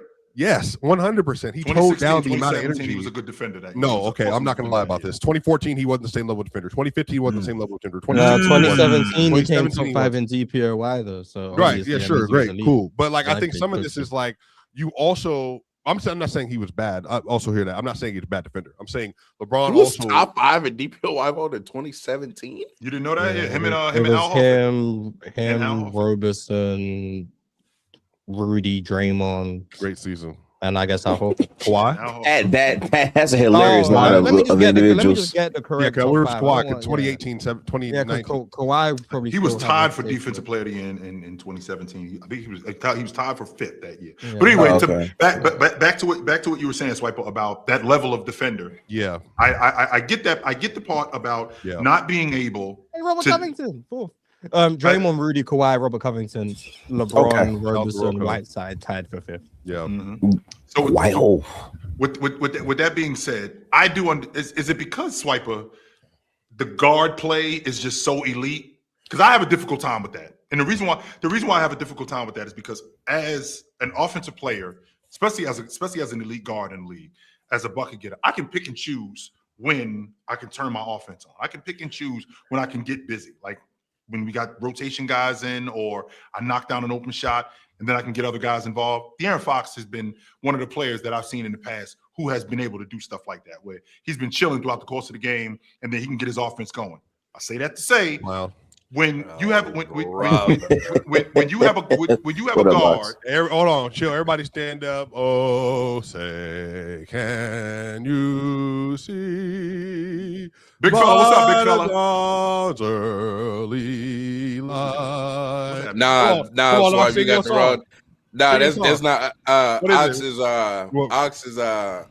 what you call it? Bruce Springsteen? I don't even like my. No, man. I'm trying to get it. Hey, I don't even like Black people. I don't even like the color in the USA. Yeah, get it, Ox. Yeah, I am absolutely proud to be a you bunch of Californian. immigrants should be Yes, grateful you live in this great country. Yes, you should. Absolutely, you should. And I am proud to be a Californian. 100%. You goddamn right. Ox, wait, Ox. Wait a second. My people are from California. That's where my people from. Anyways. What up, Ox? What's good, Gifted? Did I just walk in on the LeBron James defense conversation? Yes. Did you? Ironically, this isn't about Tony Allen yet. Start off with some positivity. Did y'all win? Hey, that's the funny part. Yeah, so I'm only gonna be here for about like 25 minutes because we're playing for 5th, but that's out of 64 teams. We are in a national tournament. Wow. That's still pretty good. That's amazing, bro. Solid. Yeah, that's great. That's in the top. But yeah, enough about us. Enough about us. In the 90th. Hey, I'm gonna go coach. I'm gonna do my thing. That's what I do. Did I just walk in on the LeBron James defense conversation? You did. He did, yes. We were just talking about how he was top 5 in DPOY voting in 2017. That's As hilarious. Swipe was up here lying, talking about That he is was funny. no I wasn't other lying, way actually. player after 2013. No, I said he I wasn't the mean, same if level you defensive believe player. LeBron James should have been top 5. Top 5 in that year.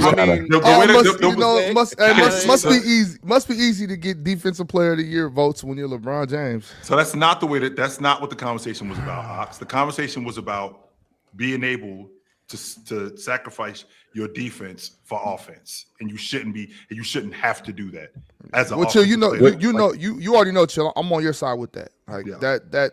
Oh well, I got a score, so I can't play defense gimmick. That shit is corny. It's funny how all of your favorite players end up doing that though. A guy like Swiper with no integrity saying I wouldn't be playing defense against the Jazz on a Tuesday in February. I just think it's hilarious. Yeah, But if your name is whatever, Anthony you know Edwards and Jalen Brunson, yeah, that's kind of how. I mean, that's just so. Some people just want handouts, But anyways, I think that when you play at that level, in terms of being an all-league defender, You don't have to be an all league level defender to be a good defender.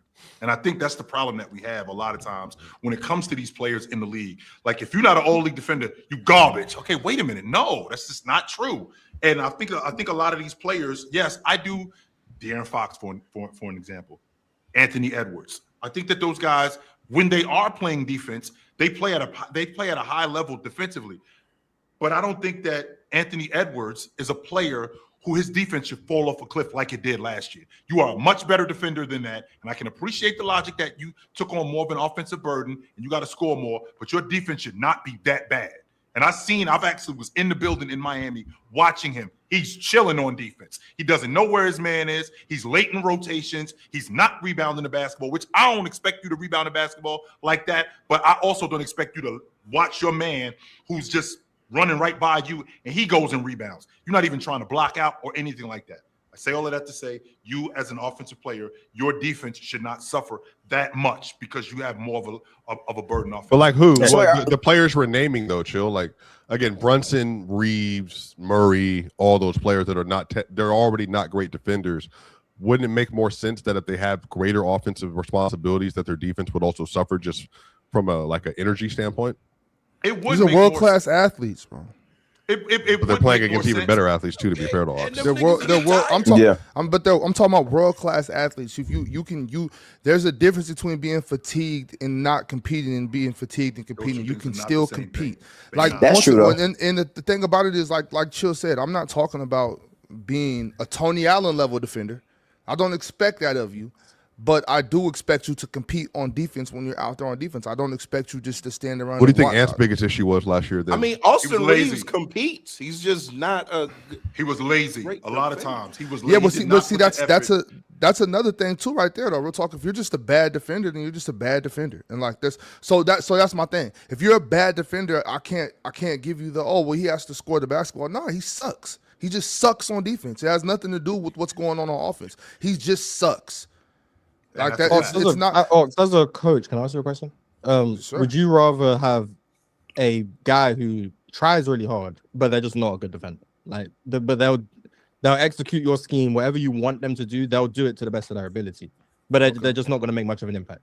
Or someone who's capable, but you can't guarantee they're going to give you effort. On a day they'll give you effort, they're like a really good defender. Yeah, but you don't know what you're going to get. So Mars, you asked me. Right. And I coach at this level of basketball. I coach high school basketball, youth basketball. I don't coach in the NBA. So I have to give you my answer.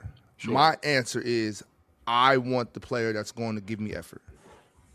That's the answer I have to give you from where I coach at. Okay. In the NBA,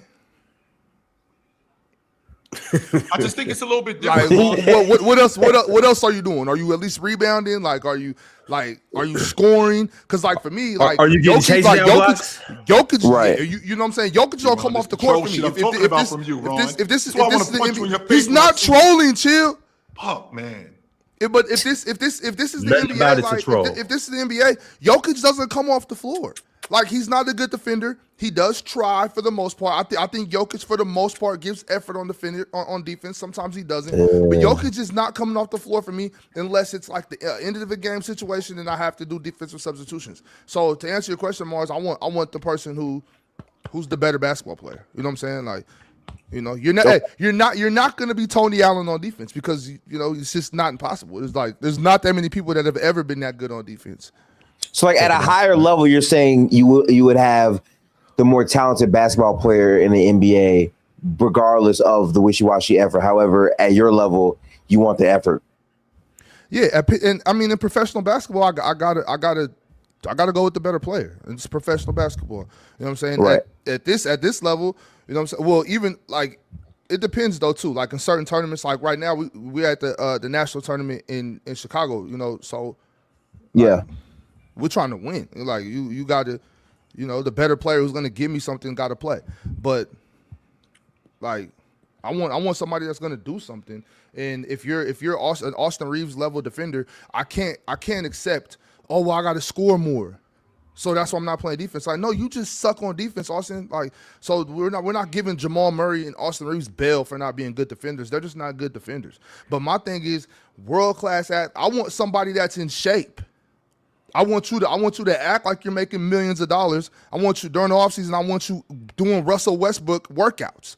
I want you to come in shape and come ready to play so you can play 37 minutes of basketball, not 37 minutes of offense. What player do you feel like does that though? Who was a good guard, wing, two-way player for you last year, Ox? Like I need some names thrown out there. I think Shea was good on both ends.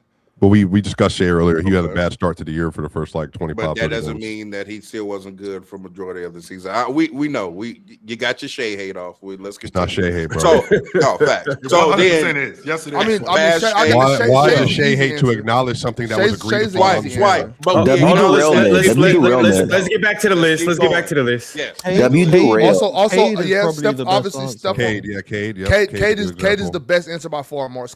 Because he's. But the thing with that is he's the best answer by far. But I don't want to disrespect Stephon Castle. Cade is just a better offensive player than Stephon Castle, so that's why. Yeah. Like Stephon Castle's not as talented as Cade on the offensive end, but he works just as hard on both ends, and he's a better defender. But Cade is still a really good defender. So Stephon Castle is a great answer. Cade is obviously a great answer. I mean, Shea is just an easy answer because it's Shea. You know what I mean? Like there's a lot. I think there's a lot of guys that play two-way. When we do those two-way lists though. Yeah, Maxey gave you effort last year. I'm really asking more so like star to superstar quality player. Word. I mean, I think Tyrese Maxey's a star. I mean, Drew's offense was crazy at the end of the season last year. Is cool. I'm saying like names like Drew Holiday and stuff like that. To me, like I'm asking for people that have like a very large offensive responsibility, and then Well, but this the thing though. Real talk. Sure, like Leonard. once again, I'm not even saying you got to be a defensive stopper, but you got to be a good defender. You know what I'm saying? Like and in the NBA, good defenders don't always look like good defenders because they're playing in the NBA. You know what I mean? So it's like this dude's gonna score, bro. Like I can't just shut him down. Like I'm not gonna cut his water off. Like these are the best basketball players ever.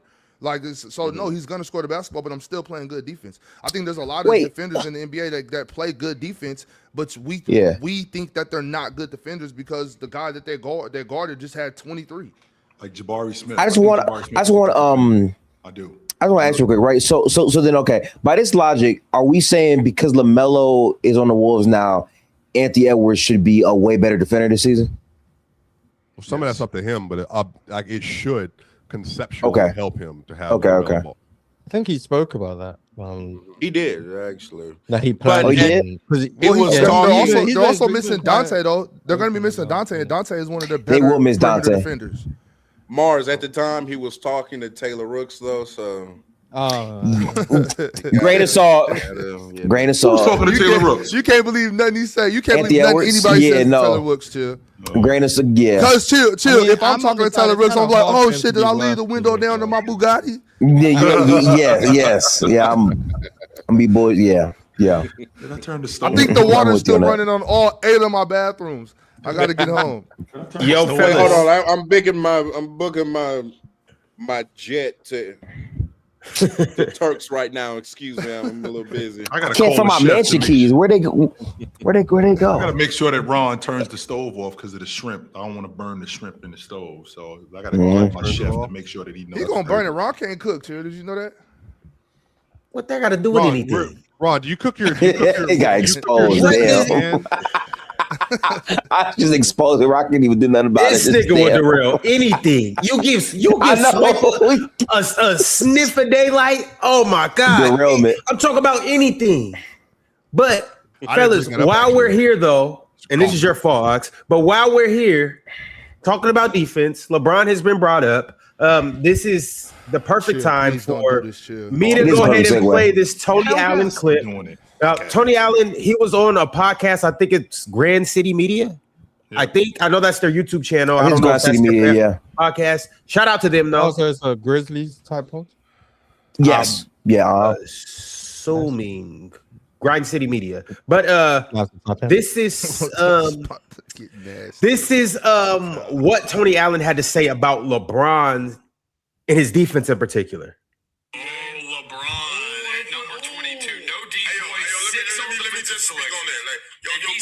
Yo, Bron, stop it, bro. You ain't never had to check nobody, bro. everybody had to check Bron. His biggest defensive plays are the chase down blocks. You get what I'm saying? That's his biggest thing, the chase down block.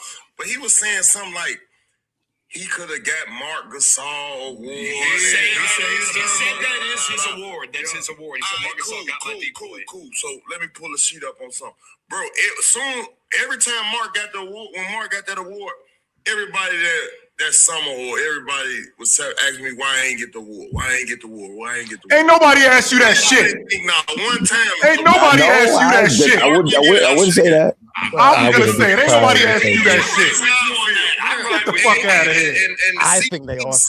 I think people definitely did ask me Hold that. up, y'all. Hold up, y'all. Let's let the clip run. Fuck the clip, huh? Right. Hold on, let me rewind it. Damn, chill. Yeah. Impulse control. Hold on. That was Chill. That was Chill fault. Yeah. I didn't think not one time LeBron deserved it. If Mark didn't get it, I should have got it. We with you. That's how you on that. I ride with you on that. And to see that he's saying for his legacy, he should have got that award.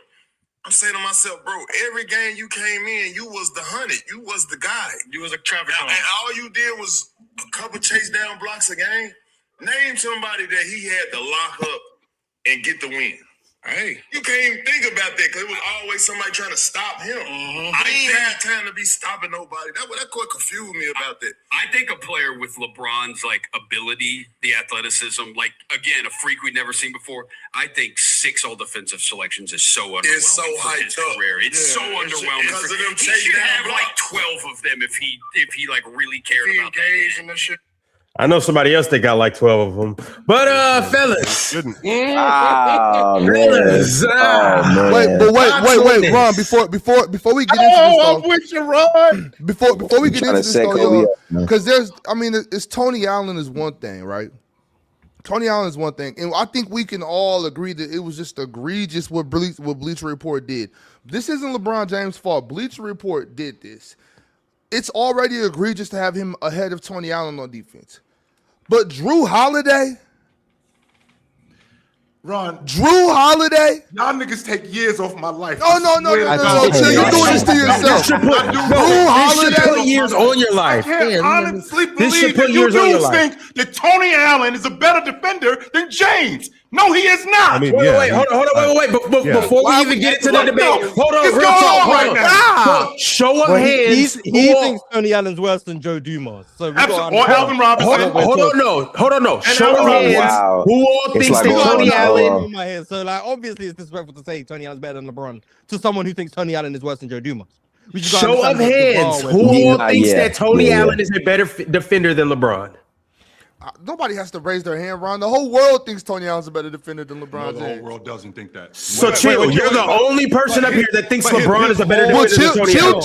Chill thinks Bron's a better defender than Pete Kawhi.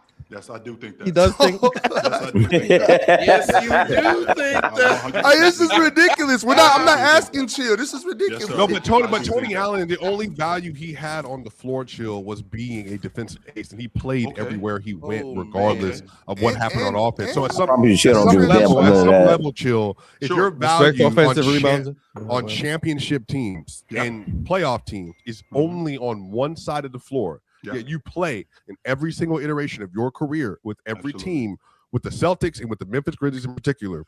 You played all the time, and you were not considered you were a liability, but you weren't considered that because of how great you were on the defensive end. And you were a first-team all-defense player, and you were a multi-time nominated for DPOY, and you were considered the best wing defender maybe in your era by some people in some markets, then it shouldn't be difficult to. I mean, just because your best asset is defense don't mean you were the better defender, though. No, but Tony Allen was known as maybe the best guard wing defender we had in the sport. Yeah. As far as I'm concerned, Chill, you are the epitome of integrity. Chill, I've never accused you of this ever in my life. Are you clip farming?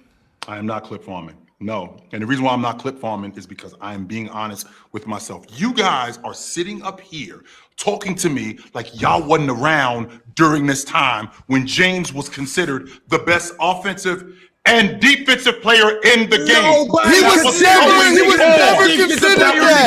100% going on. He was in the conversation as the best offensive player and defensive player in the game. Maybe the best two-way player. If you're including both of them, that was going on when I was the best season? offensive and the best defensive player in the game. Okay, so the best two-way player. So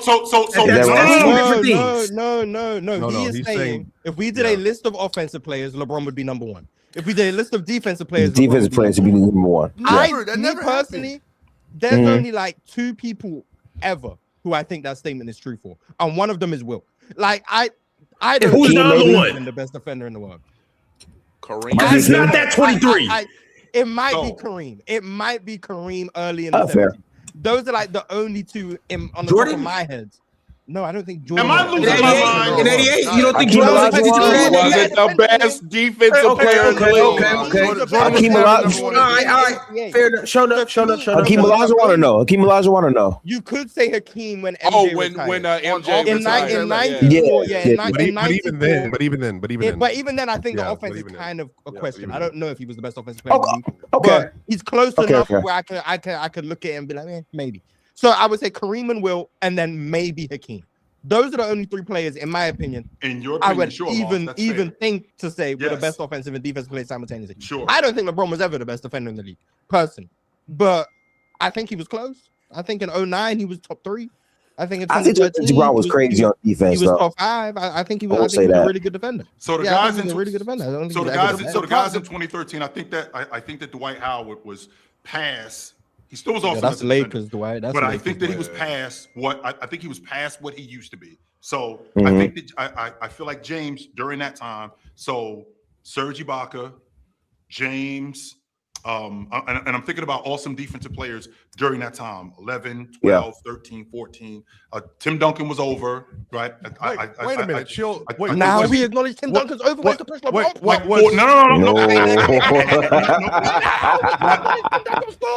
No. No. Well, when me and Real talk about Tim Duncan longevity, he deactivated Mars.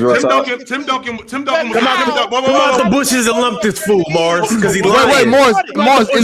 In fact, 03 Tim Duncan might be in that conversation for best offense and defensive player ever. So that means Kevin Garnett is too. So that means Kevin Garnett is too. So with that being I'm about that. So come on. So Tim Duncan.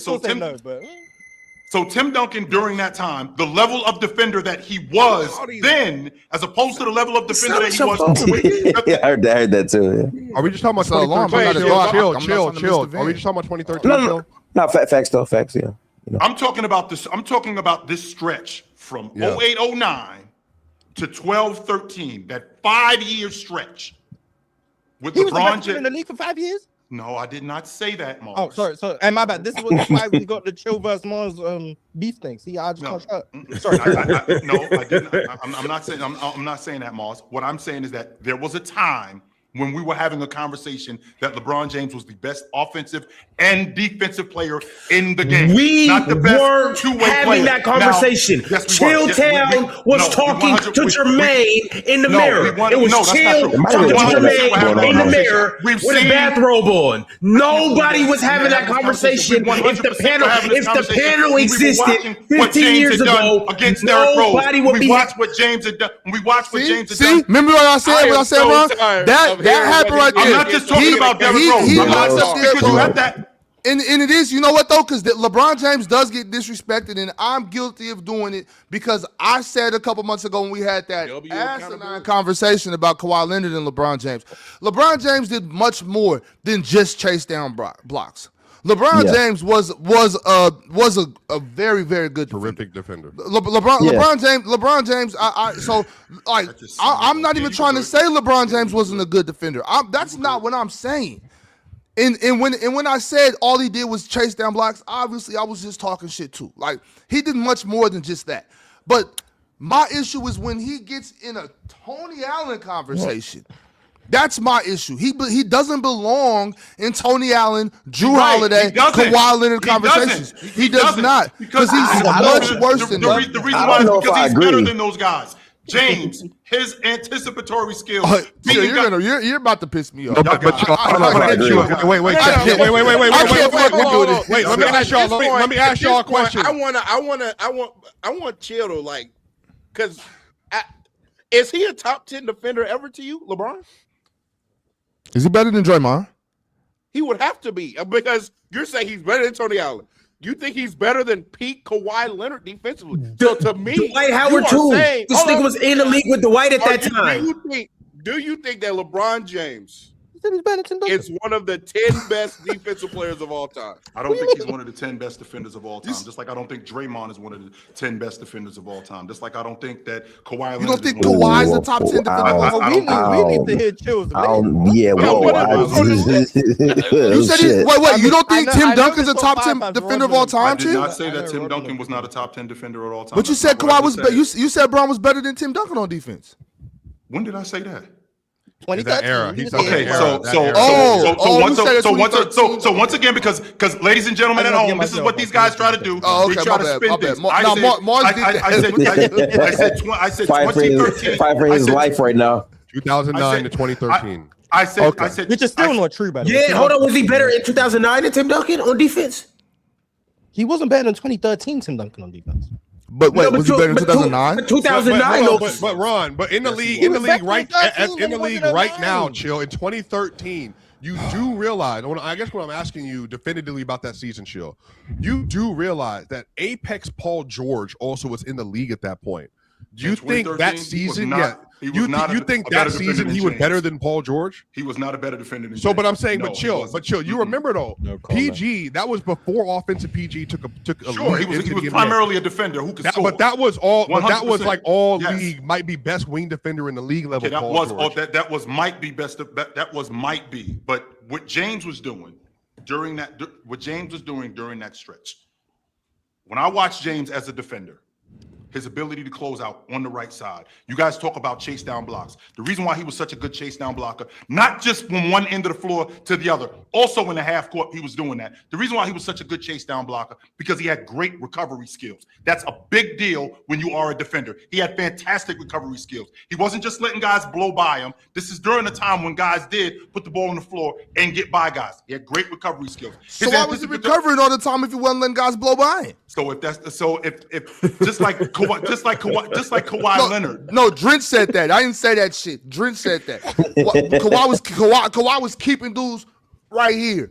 So the point that I was making was that James has such great anticipatory skills. He did a great job in beating guys to spots when he was an on-ball defender. So when he knew that a guy was putting the ball on the floor with his left hand, he's beating that guy to the spot. And now that guy has to get off the basketball. When a guy is trying to get around him to get to the rim, James is timing him to get to the rim to block shots because he was an awesome rim protector. And the team defensively, they were so much better because of all of these things. James did a great job in shooting gaps, not just being on the wing, but he did a great job, an elite job in shooting gaps in the post. He did a great job in shooting gaps in the middle of the lane. He did all of these things. And in terms of his ability to switch and stay in front of guys, even smaller guards, he has signature moments of doing these things, as opposed to him just saying it, as opposed to us just saying James was that. And then on top of that, James' ability at the small forward spot, averaging 7-8 rebounds to rebound the basketball and stop plays, made him an elite defender for a bunch of years. A bunch of years. He was an elite defender. I agree. We agree. We all agree. I'm with you.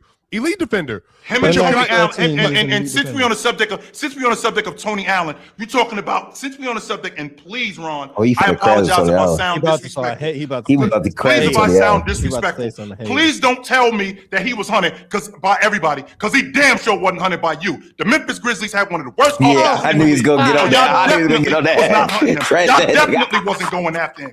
Not by you for sure. I got two words for you. I got 2 words for you, Chill. I knew that was coming. Because I do gotta go. We got to be in the lobby in 15 minutes. Shout out to you, Ox. Chill. I do got 2 words for you before I get out of here. Shane Battier. Shane Battier was an awesome defender. Yes, he was. Peace. Absolutely, brother. Good to see you, big fella. Absolutely. All right, y'all. By the way, just to go through, maybe for context, it's important. That 2012-2013 season, just for people in the audience that might care, some people up here, just for context, LeBron James spent 35% of his possessions that year in 2012-13 defending spot ups, which was 0.96 points per possession, which is good. He spent 19% on pick and roll ball handlers, which is 0.65 possessions that year, which is 205 possessions, which is excellent. But just for context, that same season for Paul George spent almost 29% of his minutes defending the pick and roll directly, and he was the primary defender. I know, but that goes to what I'm saying. I was going to read off. Paul George's numbers are better as the primary defender, as the actual like on ball defender, and even off ball. So I'm saying that like James was primarily a roamer, which is great. Like that's what he was elite at, and so we are saying he was elite. But I think people are forgetting though. Paul George was your go get it. Like of that era, at that point in time, still the person you were putting on wings or guards to go say, "I need you to get a stop." That was Paul George. Paul George wasn't LeBron. Anybody else in that era? Wasn't LeBron? But that's fine, though, Sean. I think that's where I'm trying to create the discourse, though, is because LeBron didn't need to do that because he couldn't do that because he had to be the best offensive player in the sport. Like, but he was also really good defensively as well. Like, but he was obviously like the. So are we doing a hypothetical thing, Swiper? No, I'm not doing a hypothetical. I'm just trying to figure out though, like in that era, was like POA wing defense more important defensively than roaming? Well, I think this is the pre jump we got in the league. Paul George was more important than LeBron James. Yeah, I think this is the pre jump. Why is that, three-point explosion? Because he was the best wing defender in the NBA. He was 6'8" and could fly through screens. The Pacers had historic defenses in the early to mid 2010s, in large part because of Paul George, who I think was the best defender on the team. Because he made Roy Hibbert. Thank you. I do respect Roy Hibbert. I also respect that Paul George without Roy Hibbert, the Pacers still had like a -6 defense. By the way, Mars 222 isolation possession that year. Without Paul George and Roy Hibbert, it was like -9. But we're gonna ignore that for the sake. So of because I sure was about to look at that. It's also a substantially smaller sample with Roy Hibbert because Roy Hibbert was a lot more heavily tied to Paul George because when you play a deep drop like that, you need the best screen navigator in the league, and that's what Paul George was. While being able to match up in terms of foot speed with anyone in the league, he could guard 1 through 3 or 4, depending on the floor. And then he was one of the best on-ball defenders in the sport. And he also could still provide some secondary rim protection as well with his size and length. And he was amazing. And he also couldn't dribble the ball around Paul George as well. PG that year had an incredible steal rate, but he defended 222 isolation possessions for just 7.76 points per possession. But that very same player in Tony Allen, just somebody asked to read his numbers, in that 2012-2013 season, in isolation that year, was only giving up 0.75, but pick and roll ball handlers, meaning defending the initial action, he was giving up only 0.60 points per possession. Ooh, interesting. On really 200 point possessions in the NBA that year, which is just. And I think that's phenomenal, to be honest. That would just be different. But James and I also have evolved, and I do homework like you guys do too, and I look up some stuff. And according to Synergy, James had defended 833 defensive sets that year. And the guys that he defended overall shot under 38% from the floor. That was better than Pau Gasol that year, right? I'm sorry, Mark. That was better than Mark Gasol that year. Also, Mark he was in the top. Defense shots at the rim. Okay, so also and which are higher percentage shots. Okay, Mark Gasol defended shots at the rim. So again, we're talking about James being more of a versatile defender because he ain't just defending shots at the rim, which leads into my next point. He's more versatile than Tim Duncan too. He ain't better than him.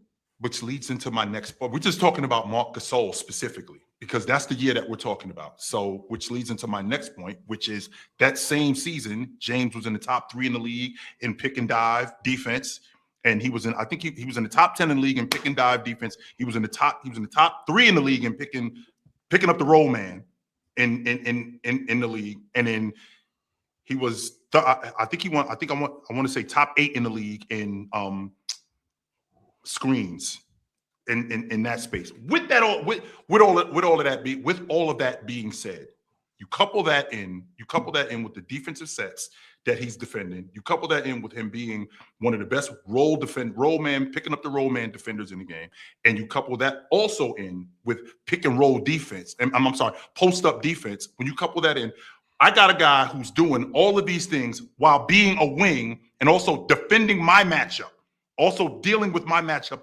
one-on-one. I think he was the best. I think he was, to your point, Mars, you said you thought Paul George was the best wing defender in the game. I thought it was James.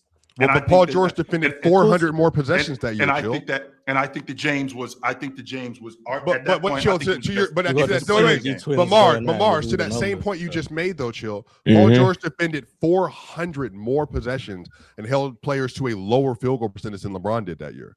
Then why wasn't he involved? Then why wasn't he involved in this conversation? Then explain that. Well, because DPOY is largely narrative. What you mean? Yeah, like no, he talking about the DPOY. Why didn't he? Yeah, why wasn't he involved in this conversation? conversation? LeBron managed to get top 5 in 2017. These voters don't know what they're doing.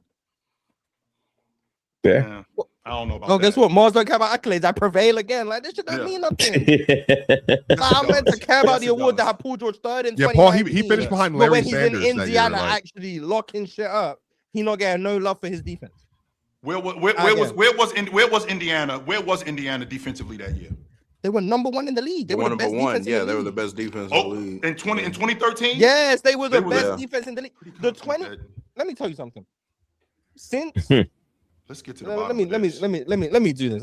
Please, let's since get to the bottom of 2000, this. since 2000, since 2000, the 2013. Let me do this. The 2013 Indiana Pacers have a -6 defense, which is one of the best. I think it's top 15 of this century. In 2014, they had a -7.3 defense, which is the 6th best defense this century, only behind the 04 Spurs, the 08 Celtics, the 2020 Bucks with Giannis, the 04 Pistons, the 2016 Spurs. Then it's the 2014 Pacers. The Pacers in 2013 and 2014 is one of the best defenses this century. And Paul George was the best defender on that team, in my humble opinion. Some people think it's Roy Hibbert. All I know is Roy Hibbert better than Şengün in large part because of this. But Paul George, in my opinion, best defender on a historically good defense. That's what they were doing, a historically good defense. So I don't like Miami ain't never do that. Ain't never do that. Chill. My only thing is the voting is not indicative of what was happening that season, though. Like Paul George was. That's what I'm saying. Like Paul George. So how did they? So if this Indiana team was as good as you guys are telling me about, at that point, because we got the number one defense, because this shit doesn't make any sense to me whatsoever. We got the number 1 defense in the league. We got the number 2. They're giving up the second most points in the league, right? They're giving up the second most points. They're holding teams to the second least amount of points. Not they're giving up and. With that being said, we got the best defense in the league. We're giving up the second least amount of points. Meanwhile, Paul George is not in any of these conversations. Would it be because maybe, just maybe, their team defense is a lot better and it's not one single guy? No, but Roy Hibbert also didn't finish top 5 either. No, wait. But Mars, when does that happen? When does that happen where a number 1 overall defense didn't have one player finish in the top 5 in DPOY voting? Though that almost never happens. That literally just happens. I'd have to go through history, but it's never just one guy. David West was good on defense that year. Right. Roy Hibbert, Lance Stevenson was fine. George Hill was blocking. Like obviously, it's never just one guy other than like Rudy Gobert in 2021. But like for the most part, it's never just one guy who's gonna lead to all-time great defensive. Respect Dwight Howard also. Thank you. Fair. Out there with Jameer Nelson. Sure. Which is the guy, like, I can't believe you would think that he was on that level, Chill. But like, sure. I can't believe you don't, Ron. That's what I'm bugging out on. Dwight Howard latched LeBron as a defender. Yes, he thinks LeBron was the best defender during that whole 5-year span. That's not what I said. That is not what I said. That is not what I said. Mars, that is not what I said. That Pacers team had Lance Stevenson, David West, that's not what I like said. Roy Hibbert, George Hill, like Hansbrough. They were a good defensive team, but let's not false. They weren't like, oh my god. Yeah, it's Paul George, Roy Hibbert, and then some guys. George Hill was good. But like I'm saying, like the 2 best were these 2. Paul George was the best defender on that team, and I just gave you the numbers. He defended the most possessions of anybody on that roster and was the most important defensive player, the number 1 defense in the league. So what I'm saying is him not finishing top 5 or top 4 or top 3 or top 2 in DPOY isn't indicative of what he was actually doing. That was name brand association. because he was still new in the league at that point. He was 22 years old. But that should also tell you, Chill, like that wouldn't happen today. If Paul George was defending that many possessions with all these voters that we have, and we could get all the numbers and watch all the tape, he wouldn't be finishing 8th in DPOY in 2026. And the reason why was because the media was now a part of being voting defensive player of the year. Coaches were doing it before that point. Coaches voted who the defensive player of the year was up until that point. Then the media did it. And we know that the guy in Dallas or the guy in Phoenix, he's not watching games in New York every night. They didn't have an NBA League Pass, all that stuff. Right. Yeah. He's not doing that. No, but we do know for a fact that the assistant coach on the Dallas Mavericks, we do know for a fact that the assistant coach in Minnesota, he's watching the Miami Heat. He's watching the Chicago Bulls. And he's watching them every night to make sure that I am prepared for this team defensively, because this is what it is. So when James, when James is now, because of the media being forced isn't the word I'm looking for. I apologize. The media is now the media is now voting on defensive player of the year as opposed to the coaches. I think that the coaches look much higher on guys like that, because previous to that, just so you know, James finished 2nd in defensive player of the year when the coaches voted. James finished 4th in defensive player of the year when the coaches voted. That was higher than Tony Allen was ever doing. That was going on. But what is that? Tony Allen was I'm saying, but Chill. But the point that I'm making is that's not like the point that I'm making, and I don't want to just talk about accolades, even though I don't want to just talk about accolades, because accolades matter, and I want to make sure, Gifted, that I'm not misquoted. I said, especially an accolade that, to be, he didn't win it. Like, he did not win it. No, he did not. Right. He finished 4th. No, I don't. What I want to clear up really quickly, the all defense teams, they didn't vote for DPOY. The coaches voted for all defense. Okay, word. The DPOY was voted on by the media. By the media, correct. So are you saying that all defense is more valid than DPOY because the coaches are more valid than the media? I think that the coaches are more involved, and I think that they have more of an eye. That's why I had a difficult time with what was going on in '88 with Jordan, because the writer in Seattle, he didn't see Jordan every night. No, he did not. The writer in Houston, he was paying attention in 1989 to Olajuwon. He wasn't paying attention to what was going on. He wasn't paying attention to what was going on with Ewing. Just so you guys know, Olajuwon in 1989 finished 2nd in defensive player of the year. He didn't make the all-league defensive team. That didn't happen.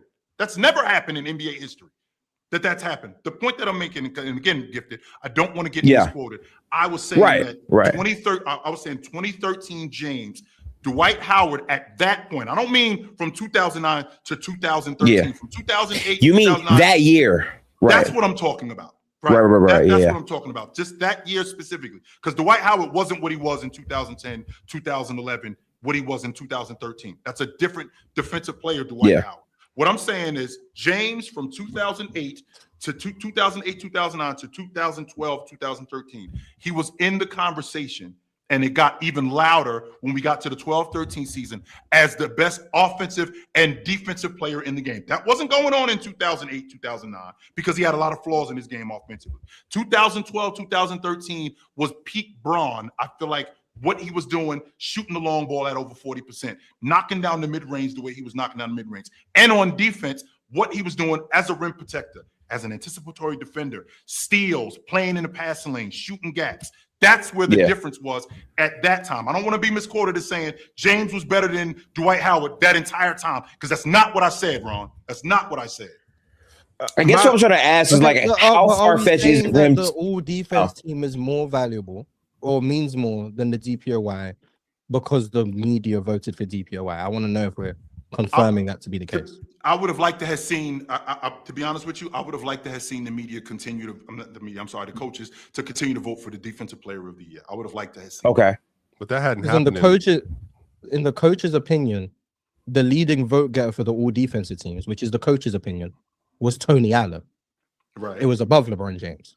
Right. So in the coach's opinion, they had Tony Allen above LeBron.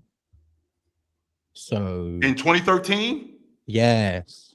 Tony Allen was the leading vote getter for all defense. Yeah, he had more points in voting than anybody else did, Chill. So accumulative. Did that? So in 2013, that was going on. I just want to make sure that I'm following the coaches that you value. Those Yes, coaches the coaches also that had yes, 100%. Kobe Bryant is a 12-time All Defender. The and coaches you that I value disagreed with that, but that's fine. So in 2013. Yeah, so I'm looking at it, Mars, defense. and make sure I have it correctly. In terms of total votes, Yes, in 2013. Tony Allen had 53 total points, and then LeBron had 52. Is that what I'm saying? yes, yeah. So he had one more. So he would have won DPOY based on the coaching decisions that year. So do you feel like that's not valid because they had a different opinion? You guys. So in 2013. Yep, 2012-13. Yeah, Defense. People think I was just to make this up and lie. Well, just let him research it, and then because I do want to hear your response to this. Tony Allen had one more vote than James. That's what we said. Yeah, he had. So he would have won DPOY by one vote. He had one more vote than James that year. Now that doesn't mean that they would have voted for Tony Allen for Defensive Player of the Year. No, they voted for him for first team all defense. That doesn't mean that's that. The whole argument for why they would have voted for LeBron over Marc Gasol is because Marc Gasol was second team. That's not. But now because Tony Allen's above. The reason why that doesn't mean what this means. Even though that's not what that means. The reason why Marc Gasol was second team, it was because it was a position. They was voting by positions. That's what was going on. That's why Tyson Chandler and Joakim Noah both made it. Exactly. That's because they both got more votes than Marc Gasol, which means the coaches thought Marc Gasol was the third best center in the league defensively. Also, Chill, this does actually mean going back to something that you said earlier about. What did I say earlier? Oh, well, Tony Allen wasn't even like in these discussions. I mean, with the Mars point about the points based off the coach. Like he just entered the conversation, like around. He was in that conversation then. He was in the discussion. But even if he was, you know what? You guys got it. You know what? I'm wrong. I'm right. Y'all got it. I'm cooked. Wait. Thank you, Chad. No, this nigga is wrong. Thank you, Chad. No, this has been bullshit for the last 30 minutes. No, it hasn't been. Straight bullshit. You can't even give me a legit argument of why Tony Allen is better than James. You can't even do it. I would tell you exactly why, but you guys know what I value on defense the most. Tony Allen. The minute the ball tips in the air, Tony Allen is running straight to the best offensive player on the other team. Perimeter, by the way, not a big. Yeah, LeBron wasn't running any bigs either, by the way. Tony Allen's going to the best perimeter defender, whether it's Kobe, whether it was a James Harden, whether it was a Kevin Durant, whether it was a Dwayne Wade, whether it was a LeBron James, and strapping the fuck up full court. I'm taking the ball from you. I'm turning you every which direction. Oh, you want to talk about being in the passing lanes? I do that too. Oh, you want to talk about blocking shots? Yes, I'm only 6'4". But hey, I'm only 6'4". You don't do that at the level that I do. No, you don't. Yo, he doesn't do that at the level that I do. Okay. You're right. If you're talking about strapping up, I get time out. That's actually funny. I'm not. Of course, no. You don't do that like me. No, it's very few guys that block shots like LeBron does. Okay, he is the chase down king. I'm talking about wings, Mars. We're talking about wings, guards, and stuff of that nature. It's very. I could get to a few wings, but who can you name them? Andre Karolinko. We agree. Okay. Another guy that's a better defender than Bron. Ausar Thompson. Another guy that's a better defender than Bron. J-Dub. Facts. Michael Jordan. And I'm glad you brought him up. LeBron doesn't block shots like Mike. He doesn't anticipate like Mike, and he damn for sure don't move his feet like Mike. D Wade is another good. But okay, let's be clear. Let's be clear here, though. Both peak of their powers defensively. LeBron James is a better defender than Michael Jordan. No, hell no. Yes. Hell no. Absolutely. And in fact, Ron. Hell no. This is very funny. Out of your goddamn mind. Because, no, nigga. I'm in my mind. You out of yours. LeBron James, more versatile. What does versatility have to do with anything? That means I can do more things. take this versatility. You niggas take this defensive versatility shit. The reason why are you listening at all? So much. Real talk is making a point. It does help your team. Are you listening? Okay, when I made a point, you were so quick to cut me off. Now real talk's making a point. Now real talk's like making a point that you like. Player choice. My name is Get Through. Make sure to like and subscribe. You know what I'm saying? He did a notification bell for more uploads and shit. Let me make my Bron better case, and then you can respond. Host, even I was making my point, and you cut me off. Making his point. And you cut me off. Cut him off. And then you cut me off.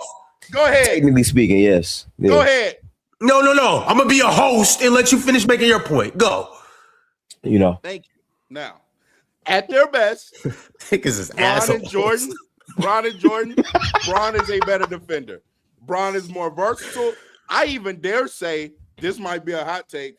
As far as guarding their position, Bron is better on ball than Michael Jordan at their best. Hey, y'all, I'm gonna see y'all tomorrow, y'all. I'm gonna see y'all tomorrow. Hey, Swiper, finish the show. Go ahead. You ain't going nowhere.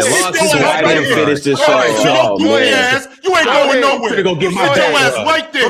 You ain't going nowhere. This is bullshit. I gotta listen to you telling me get the hell out of here. That's some bullshit. I'm leaving too, Ron. And now Ron's worth one unprotected pick because he left. But exactly, who was at his position exactly, and he was still That's actual hatred. He was still not as good as Bron guarding ball when Bron is over here. He taking Melo out the game for quarters. He's sitting there. He locking up PG for times at a time. He locking up who else? Paul Pierce. He's the only one that he blocking KD at the rim for game. So let's. He did do that. Yeah, you see how I clean that up. So look, he is guarding on the ball. His position was better than MJ, and all MJ had to guard was Steve Smith, who had a little half spin, and he had to try to run around and follow Reggie Miller. Which, by the way, Reggie used to fry him because he's not the greatest off-ball defender trailer either. Yes, he could block shots at the rim, but let's talk about his off-ball defense when it comes to movement players wasn't that good either, right? And then on top of that, the perimeter matchups he would potentially take, guess who taking them? Scotty. So again, look, LeBron James at his best. How did this turn LeBron more MJ? versatile, better on ball, LeBron lost to Tony Allen. Better defender. Yeah, LeBron lost to Tony Allen, so we have to lower the bar to Michael Jordan. Lower the bar, Michael Jordan. Right. Shout out to Tony Allen. I will say, since Chill didn't want to, I'll counter my point about the Tony Allen got more votes. It was positional, so Tony Allen just got more points because it was guards, and LeBron was competing against forwards. That's actually where I was going. Right. So that would be the argument for why, especially when it's only a 1 point differential. You would say that. Yeah. Well, Tony Allen only had to beat out Mike Conley, Avery Bradley. I guess the only thing with like, I think Chill's point, and like my thing is this, right? All I'm saying is, can you argue LeBron was the best overall defender in the league in 2013? I'm not saying is facts or not. I'm just saying, is it arguable? Can you craft you can make an argument to say you can make the argument? Yeah. I would disagree. I think that. Yeah. I think that is Chill's point. Like he had a season where you could argue he was the best offensive and defensive player in the season. I think that was his point over everything. And to compound that, Gifted, this was during a stretch. This was during a stretch where he didn't just have that one season.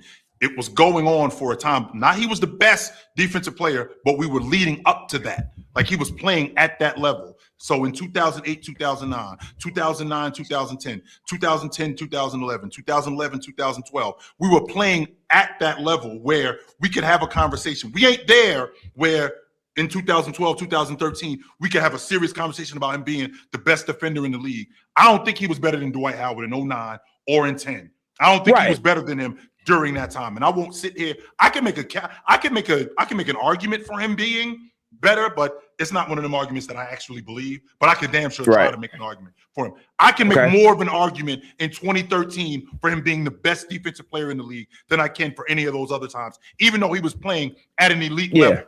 That's all. Yeah. That's the point that I'm making. Yeah. And when and I don't think we need to get lost in the sauce, right? Because remember, Tony Allen was basically saying Brown was a cone. Well, he didn't say that. Somebody else said that. Somebody else. I think somebody else said like no. He was Tony literally no. You go back to what he said. He literally said when you check in the game. I think he was saying he was getting hunted. Like he was the one that like I mean real talk. I just want to take interpretation. I could be wrong. I think he was saying he was the one that was getting hunted, as in like they're seeking him. Nah, Tony literally said Brown got hunted though. But I don't think that's implying a bad defender though. But people you hunt the best. You're getting hunted.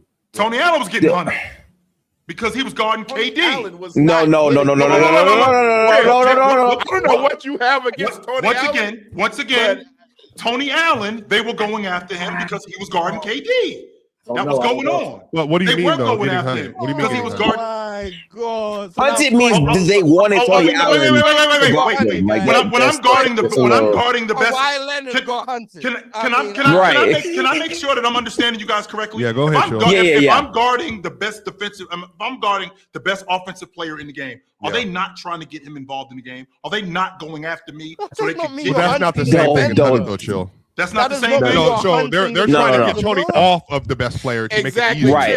In fact, they're running Kevin Durant through 15 different pin downs, trying to get Tony Allen the hell off of KD. That's what they're doing before they give KD the ball. That's what's happening. Or KD's trying to run a pick and roll so somebody can screen off Tony Allen. They're really not. They're hunting somebody else other than. Weren't they running ISOs for KD? And so Tony Allen is getting around these screens. They're running isolations for KD. So they're putting KD that ain't go well for him.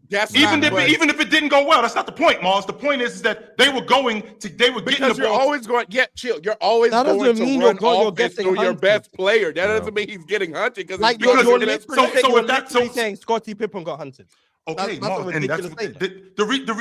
reason why I'm having a problem with this because the word hunted. What you're essentially saying is that we're going after you. What team was going after James? Hunted means we want you. Hunted means we want no one in was the like, possession.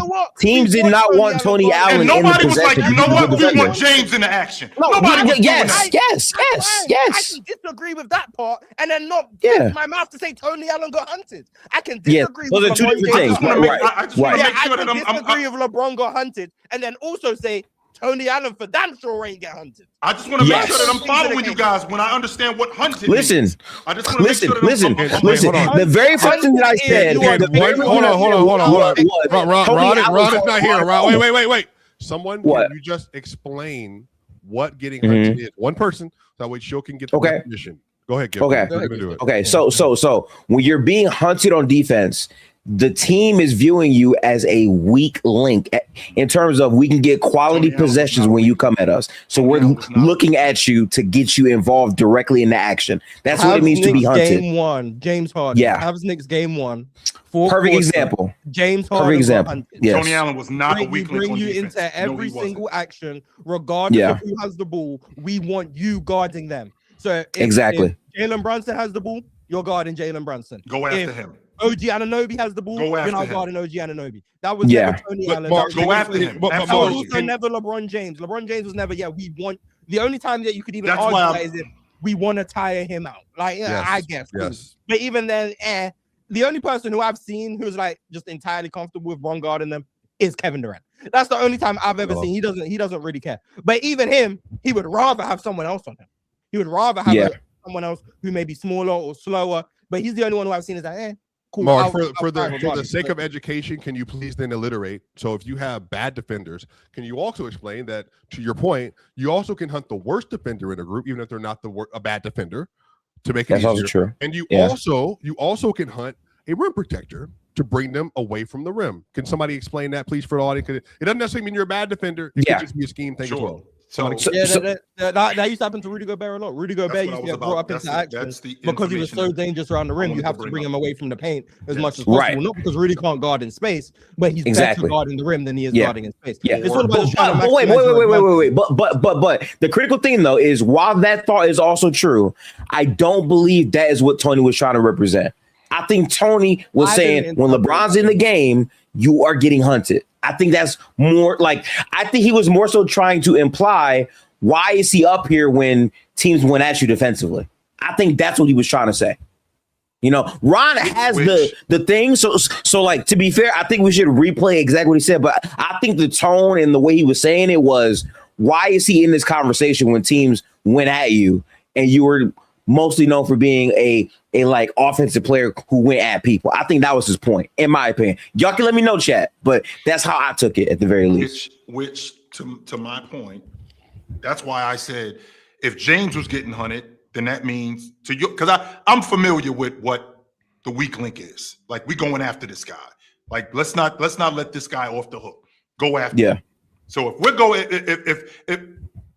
if we're going after this guy, if we're going after this guy, if we're making this guy so much more of our offense, because we know we could get what we want off with him. If you think that about James, I think James is a better defender than Tony Allen. So if you think that about him, then that has to mean for me that they were going after you too, which they weren't. They were not going after you. So they weren't going after James neither. Teams weren't going, let's get that is so to get that conclusion from what he said based off purely just your subjective opinion is just such an interesting lens. Like, for you to go from, because I think LeBron is a better defender than Tony Allen, this means that Tony Allen saying that LeBron was hunted also means that Tony Allen was hunted, because I think LeBron's a better defender than Tony Allen. And so I'm going to put that, like, I don't even know how we got real talk. This whole thing is peak delusion. No, it's Tony Allen thing. He's delusional. I'm adding Tony Allen to Chill's hate list. Chill, you're in the twilight zone right now. You have to. I've officially added. Chill, do this. Actually, do it with two hands. Go like this. You know what, Ron? You're right. I do think you are obviously. I think you're too low on Tony Allen as a defender. That is my personal opinion. I don't think so. You definitely are, but that's this has nothing to do with Tony Allen. He's high. I think Tony Allen is. I don't think Tony Allen is a good defender. I don't think he's a great defender. I think Tony Allen is one of the best defenders, guard defenders in NBA history. I don't think he's a good defender. I think he was awesome as a defender. I want to make sure that I just feel like you can't say that and then say Joe Dumars was better at defense. The reason why is because Mars was using it last night. The reason why is because I gotta make my money somehow. As good as Tony Allen is as Tony Allen is as a defender, as good as he is screen navigating, getting around screens, being a one-on-one defender, as good as he was at that. I watched Joe Dumars. He was awesome at all of that stuff. He wasn't good at that stuff. He was awesome at that stuff. And he guarded. Joe Dumars better than Sidney Moncrief to you, then Chill? Joe Dumars was a really good defender. Yes. But by that same he thing, is living so much off of the fact that MJ struggled against the Pistons. Yeah. Like, it is that's so much to the fact that there's no way he's better. So I guess let me ask this, Joe, because just for the Kawhi thing, because it feels like you're going to say the similar for Paul George. You're saying the reason why you think LeBron is a better defender than Paul George and Kawhi is because even though they were better wing defenders, like on-ball wing defenders, it is the off-ball versatility. That's the thing for LeBron. You're saying he's a more versatile rim protector in particular, because I think both of those players are better passing lane defenders than LeBron. But you're saying it's like the rim protection is the difference between LeBron and Kawhi and PG. I think Leonard was more active in the passing lane. I think James was. I think he took up more space in the passing lane. I think he deterred teams from playing that way because he was bigger, and I think he took up more space in the passing lane. But to your point, just because you are more versatile, Ron, if you want to leave, just get the hell out of class, Ron, because we teach you something. Let's go, Ron. Get your ass up out of here, Ron. I do feel that, Chill. No. Sniper. So basically, what he's trying to say is LeBron was Patrick Surtain. He shut off the whole side of the court. You look over there, and you're just not going to pass it because Bron's over there. It's funny because I would actually argue Kawhi did that, but it's neither here. And so I think James did it better. I do. I think James did it better. But with that being said, Swiper, to answer your question, I think just because you are more versatile, that doesn't mean that you apply that stuff. You could be nice as hell with the pill. That doesn't mean that you better than somebody else who ain't as nice at getting to where you got to go or being more effective. just because you're nicer with the pill. You could be doing a whole bunch of nothing with the ball, as opposed to this guy who got a basic handle, but he's doing way more than you. You could be more versatile as a defender, but you ain't guarding the rim like this guy is, and he's not nearly as skilled as you are. You might be more athletic and can rebound, but you don't rebound nearly as much as this guy because you're not as physical as him. You don't know how to slip. You know how to slip blockouts and things of that nature. I say that to say, I think that James, in addition to being more versatile, he applied that. That's why I think he was better. But chill. Is Braun still a better defender than Wemby today? Oh, I'm sorry. In 2013, my case has always been he did more.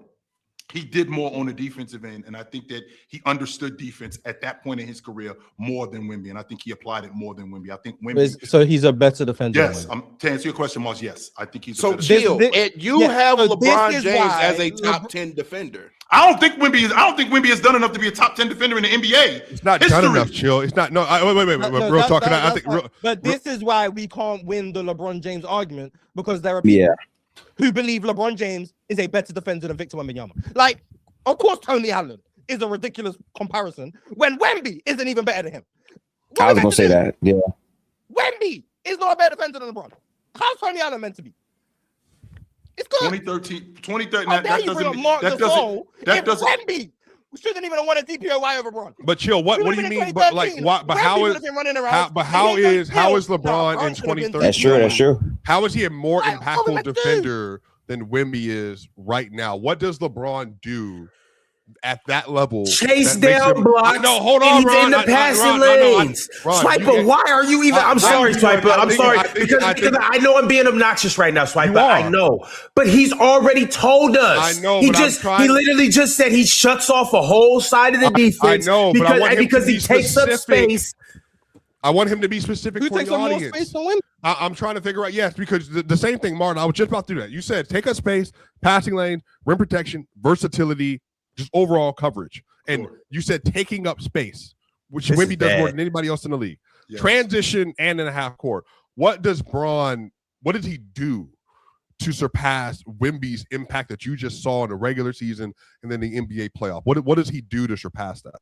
I think that his post defense is better than Wemby's post defense. I'll start there. I think that his ability to guard in the post is better than Wemby. I think Wemby.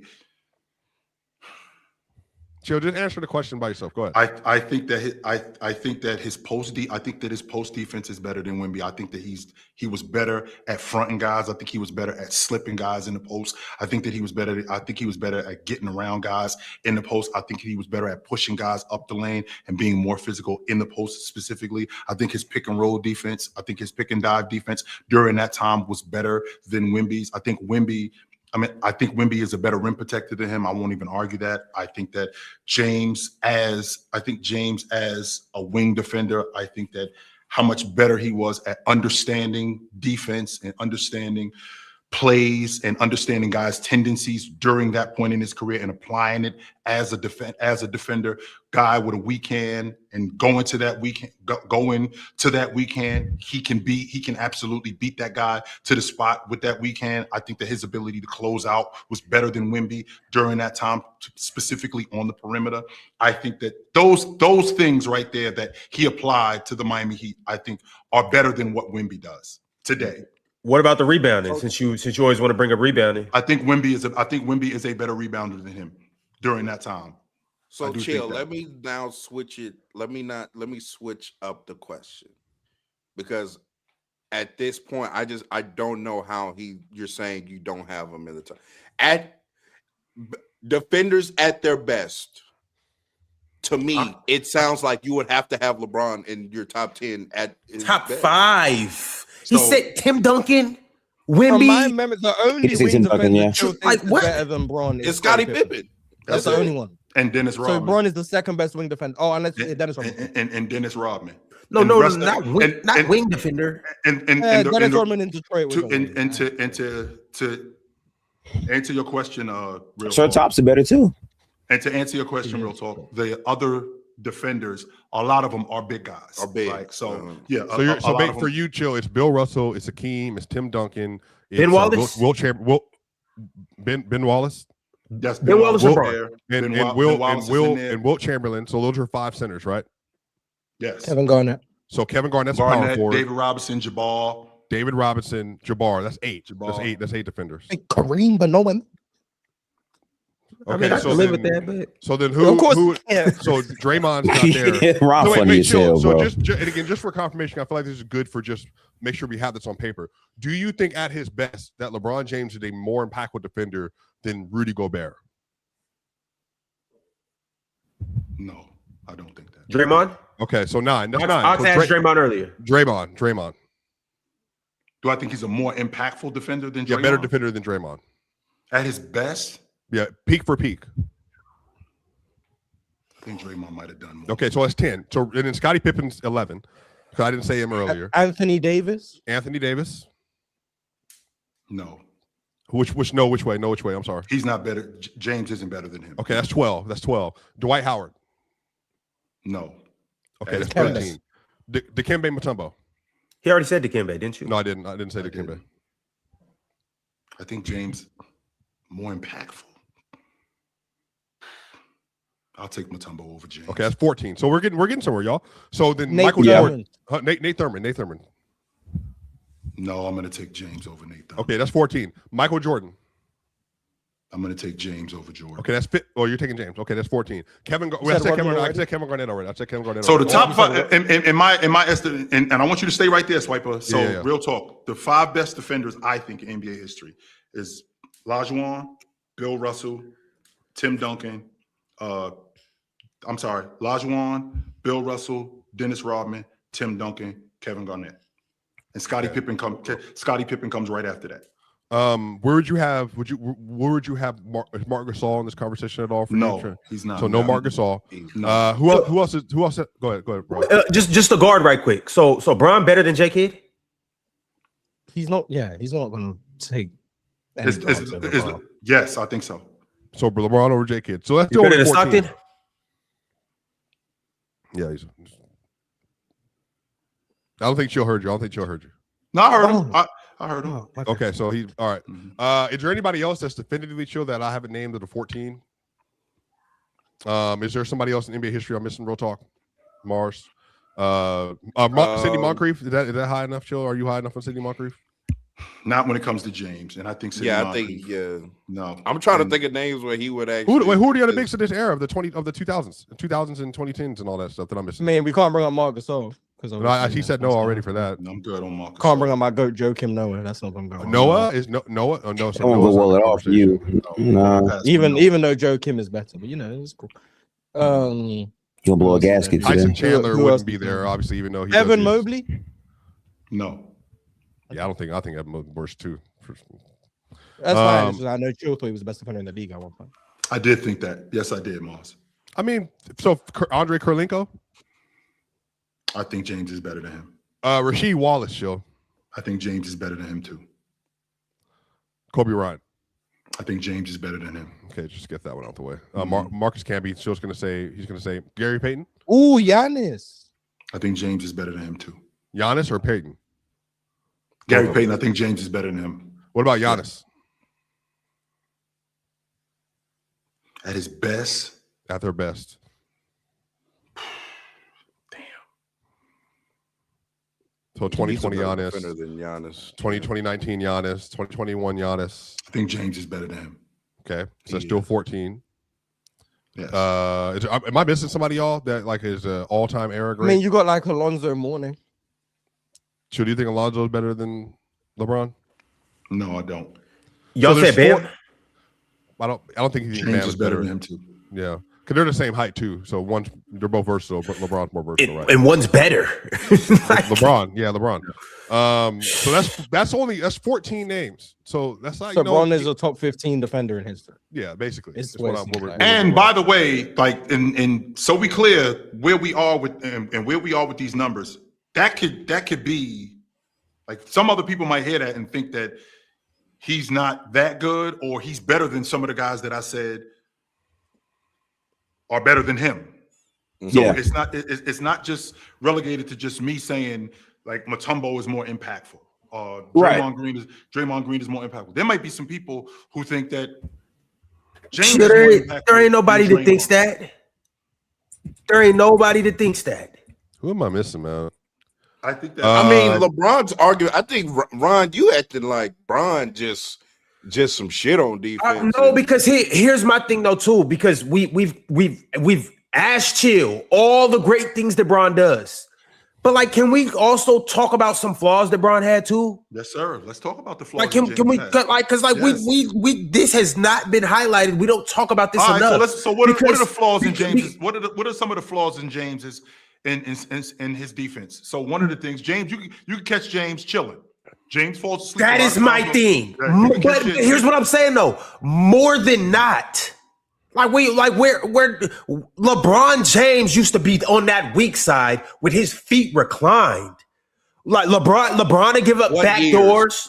What do you mean? What all years? See, all years. Like Ron, if we're gonna sit up here and we're gonna talk about this, Ron, if we're gonna sit up here and we're gonna talk about this, Ron, literally what you just said. Ron, let me tell you what you just said. You just said that LeBron James, who was one of the better defenders in the game, one of his weaknesses is on the weak side of the floor. When he is the most vulnerable, he's not paying attention to what's going on over there. He's chilling. He's not doing anything on the weak side of the ball. Yes, we've seen. No, I didn't say. No. I didn't. No. You said his feet was reclined, which means he's chilling. That's what you just said, Ron. Chill. So let me restate it so I can say what I really mean, so you can understand how I feel about LeBron on the weak side, which is primarily where he brought his most value off the ball. LeBron James will get caught sleeping. He'll get beat back doors. LeBron, it will get. We're not talking about Jordan. We're talking about LeBron James. Stop deflecting. Chill. You don't have to protect LeBron like this. You're not his mom or his dad. Let's just tell the truth. LeBron James will get caught sleeping. There will be times where LeBron will be down there and it just let somebody just go up for a layup. There will be times where LeBron is just sitting there, just not doing anything. We've seen this happen with LeBron a ton of times. We're not talking about Wemby. We're talking about LeBron. You niggas stop protecting him. It was so many times where I've just watched LeBron just sit there and not do nothing. There's been times where I've watched LeBron not get back on defense. This shit happens all the time with LeBron James. For somebody who's so elite, LeBron James really left a lot on the table. Hence why he only has 5 or 6 all defensive teams. There were times where LeBron really was just not really playing defense to the level that he should play defense at the level of. There were times where LeBron was not taking matchups. It was like LeBron chilled a lot on defense. Like, yes, LeBron did get the occasional steal and the occasional block, and he caused some disruption. But there was a lot of times, a lot of possessions where LeBron wasn't really even involved in the defensive possession. He was just there. Yeah, but that's a part of like value on the floor. Like, sure, he might not be included in the possession, but like him being on the floor in that spot impacts the possession still, because Brian can roam just being there at the rim. Yeah, that matters. Bron, I want you guys to know, Bron is not Wemby at the rim. Bron's not at the rim. Understand what I'm saying. Bron's not Bron protecting the rim. Bron just being there isn't him just being there. Like, Bron can't just put his hands up and deter somebody from getting a layup. But I'm saying sometimes if they know that you're in that slot and you're going to rotate over, that intimidation itself impacts a possession, is what I'm saying. Point guards, yes. Bigs, no. Bro, like Ron wasn't. Ron. Real talk. I'm sorry. We've let you say the foolish. You have not let me say anything. You niggas let Chill glaze on and glaze off. No, you niggas have let Chill glaze. So I talked for 3 minutes. Chill's talked for 30 minutes, and we just let him get off. However, I'm defending myself. Can I make a fucking point? Can I make a fucking point without you niggas cutting me off? God damn. Once again, Chill is about to lose his voice. Once again, Chill has done for 30. Chill said LeBron was better than Jesus Christ, Gandhi, and everybody else in between. All I'm doing is stating the the facts. LeBron James was not all that engaged. But here's my thing though. You niggas that sit here and flame Anthony Edwards for not being engaged. You niggas are flame Jaylen Brown for not being engaged. Y'all are flame so many other people. All I'm saying is, and yes, we can say LeBron is a better defender than these guys, but can we still be consistent? Can we be consistent? I watched LeBron get torched off the ball. I'm talking about back doors, giving up threes, just standing there like LeBron to get his James Harden on where he's just sitting there just looking. But since it's LeBron James, we act like, oh, whatever. It doesn't matter. It doesn't matter. I've watched LeBron not get back on defense. LeBron to get on his Luka where I'm just walking back on defense. I just think that this is more. It is a 4-on-5 possession. How can you be an elite defender and you don't get back on defense? How? That's not true at all. Ron. Again, this is why I asked you before you went on this tangent. What years are you talking about? I'm telling you every single year. This isn't exclusive to no particular year. So when you say every year, this is how me and other folk with common sense and common knowledge know you are wrong. Okay. Hey, look, check this out. Check this out. On your channel. Okay, check me out. On your channel. I challenge you to watch a game with me of a LeBron James year. I'll let you pick the year. I'll pick the game. You pick the year. I'll pick the game. And we will sit back and watch every LeBron possession. And I promise you, my nigga is going to be chilling on defense. He's going to get some blocks. Yes, he's going to get some steals. Yes, he's going to get some deflections. What elite defender is engaged in every play that they're I on will say that too, Chill. Which one, I will say that too. Okay, I will say that too for sure. What this is right here, this is evidence. This is evidence of how awesome James actually is. Because what you're doing right now is, you know what, James? That ain't good. I'm gonna tell you the difference. No. I'm going to tell you the difference. I'm gonna tell you the difference. Everybody else was on awesome on every defensive play. I'm going to tell you the difference between Bron and those other elite defenders, the actual defenders that are top 15, top 20, top 25. Kevin Garnett took real fades. Tim Duncan, when I play against you, your ass is mine. Dirk, when I play against you, your ass is mine. When I play against every other elite player, I'm checking you. Yeah, LeBron had his one-offs. He had his one-offs. That one time where he guarded Derrick Rose. That one time. Okay, Michael Jordan wasn't taking all right, cool. So we'll leave Jordan out of this. Cool. It's funny how much Jordan coming back these combos. All right, cool. We'll leave Jordan out of this. Okay, let's talk about. But I didn't mention Jordan. I said Kevin Garnett. And I said these other guys. I said the top 15, top 25. I want to make sure that I'm following you, Ron. It's the same Kevin Garnett who we heard said that Dirk Nowitzki called him and why? Because Dirk was frying his ass. Because he was guarding him. Because he was actually guarding him. Because he actually had the nuts to pick him up every time they played him. And I'm not mad at a guy. He guarded him more than Tim Duncan did. I'm not mad at a guy getting his ass kicked, right? I'm not mad at a guy getting his ass kicked because that's what happens to defenders. Defenders get their ass kicked.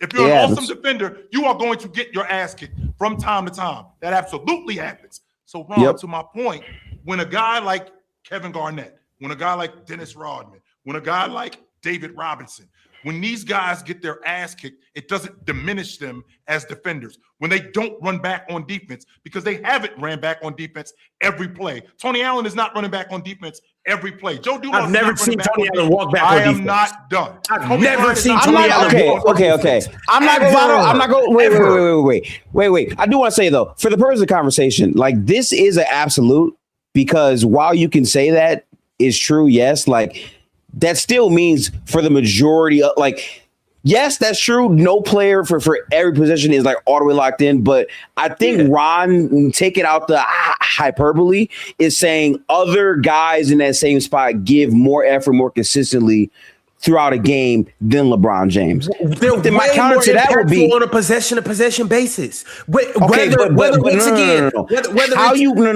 How you perceive that though is subjective because a roamer can look like they're not engaged and then come block your shit. That's what a roamer does. I'm saying though, like so you could say Tim Duncan was somewhat of a roamer, if you will. Kevin Garnett, these dudes are actively at the rim, and this is in the 2000s too, when the game is really in the paint. These niggas are at the rim every possession, damn near. Contesting, rebounding, doing something of that sort. LeBron was down to watch film. We could do that. LeBron was not in the trenches like that. That's what I'm saying. LeBron James and he was in trenches. And he wasn't. LeBron James in Miami was the best defender on one of the best defenses in the league. Not better than Shane Battier. Yes, he is. He was taking fade. This shit going too far now. LeBron's not a better than Shane Battier. Wait. He was taking fades. He was taking post-up assignments. He was guarding the rim. He was taking the fades. How was he taking the fades when it was Shane Battier? Yo, look at that series against Melo, nigga. When he was in Miami, and tell me he wasn't guarding Melo. Shane Battier was guarding Melo. Okay, no facts. Apparently, LeBron James in the Miami Heat jersey wasn't guarding Melo when they when they matched up in the playoffs against the Knicks. Fine. Do you want to watch that game? Do you want to watch? Matter of fact, that could be the game. Do you want to watch that series? We can watch that. Channel? We can watch that. Do you want to watch I'm down. We can watch that. But once again, you choose the year. I choose the game. Because here's my thing. Here's my thing. No, we can cherry pick. We can cherry pick moments with LeBron. My thing about these elite defenders. My thing about these elite defenders that I keep saying, the Tony Allens of this world, the Kevin Garnetts of this world, all the elite of the elites, they consistently took fades. They consistently were impactful. They consistently were engaged. It wasn't just a block here, a steal there, in a woohoo moment, like a freak athletic moment. No, these guys were actively in the trenches or on the ball, consistently playing defense against consistently good players. What's up, Mars? Go ahead, Mars. I think Ron is partially happy. But I decided to I was bored. So I pulled up a random LeBron game. And I kid you not, the first play of the game, LeBron left his man to try and leak out. Like, you motherfuckers. Hey, you're not going to listen to me when it comes to this bullshit. You simple. Tell him, Mars. What year? Tell him. What year is this? This is 2013. I kid you not, it happened. The first very possible. Yeah. I will say nothing led to it because it led to it. No, it didn't lead to a turnover, but the Bulls turned it over. It's a Bulls Chicago game. The Bulls turned it over. But who was he guarding? I'll break. It was Luol Deng, I think. So this is what happened, right? Luol Deng cuts through. He's now in the weak side corner. The Bulls set up an empty side pick and roll. Whoever the guard is, I think it was Heinrich who made the pass. Tries to make a pass inside to Carlos Boozer. Carlos Boozer mishandles the pass. He's trying to save the ball. LeBron James just decides to try dart up court, leaving Luol Deng wide open in the corner while Boozer tries to get him the ball. Now, the pass is inaccurate, so it leads to a turnover. But LeBron absolutely decided to try and leak out. He had nothing to do with the turnover, right? Who said he didn't try to leak out? He's one of the best transition players ever. I'm not saying he doesn't. What I'm saying is. So leaking out for part of defense? All I hear is nasty narratives from you. Play. Like what I'm saying is the very first play of a random game I went to. The very first play of a random game I went to, Bron did what Ron was. You know, all I heard Mars say, chat. You know what? All I heard him say is that LeBron James. No. Is that LeBron James was in fact taking fades on Miami because guess what? You could argue Luol Deng was their best offensive goddamn player by the time you get to 12-13 and say I'm lying, Ron. On this court, yeah. Say I'm lying, Ron. Was Luol Deng the best offensive player? Playing. Yeah, D-Rose not playing. Right now it's Kirk Heinrich, Carlos Boozer, Joakim Noah, Luol Deng, and I believe that's Rip Hamilton. And who did he have on the floor? And who did he have on the floor? Hold on, wait. Who did he have? Luol Deng. He's got. Oh well, now D Wade's got a Luol Deng. It's 2013 too.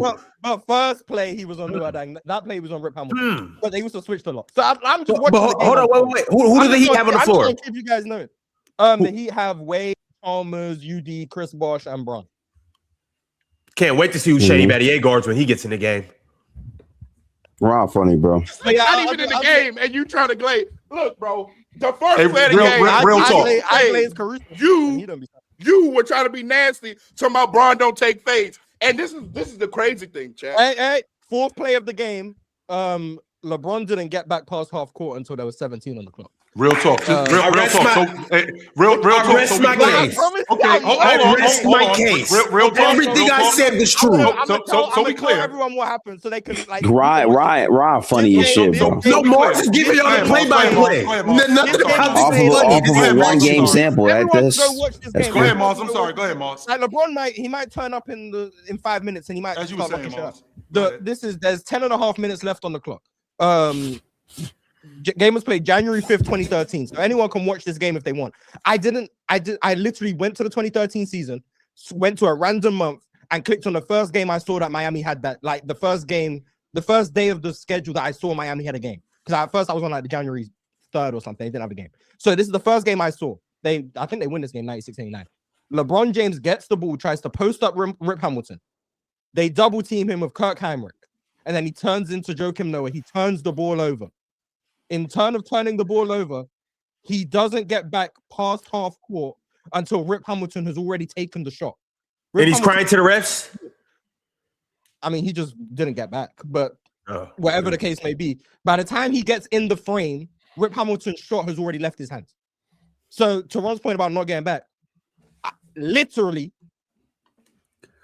the first 2 minutes of the game, 2 instances of what Ron was talking about have happened, and this is 2013 LeBron. Now, once again, I'm going to continue watching the game, and when LeBron makes good defensive plays, I'll let you know. But this is the first 2 minutes of the game, and this has happened in like 2 of the first. Bro, the Bulls won 45 games that year. They were mid. Who cares?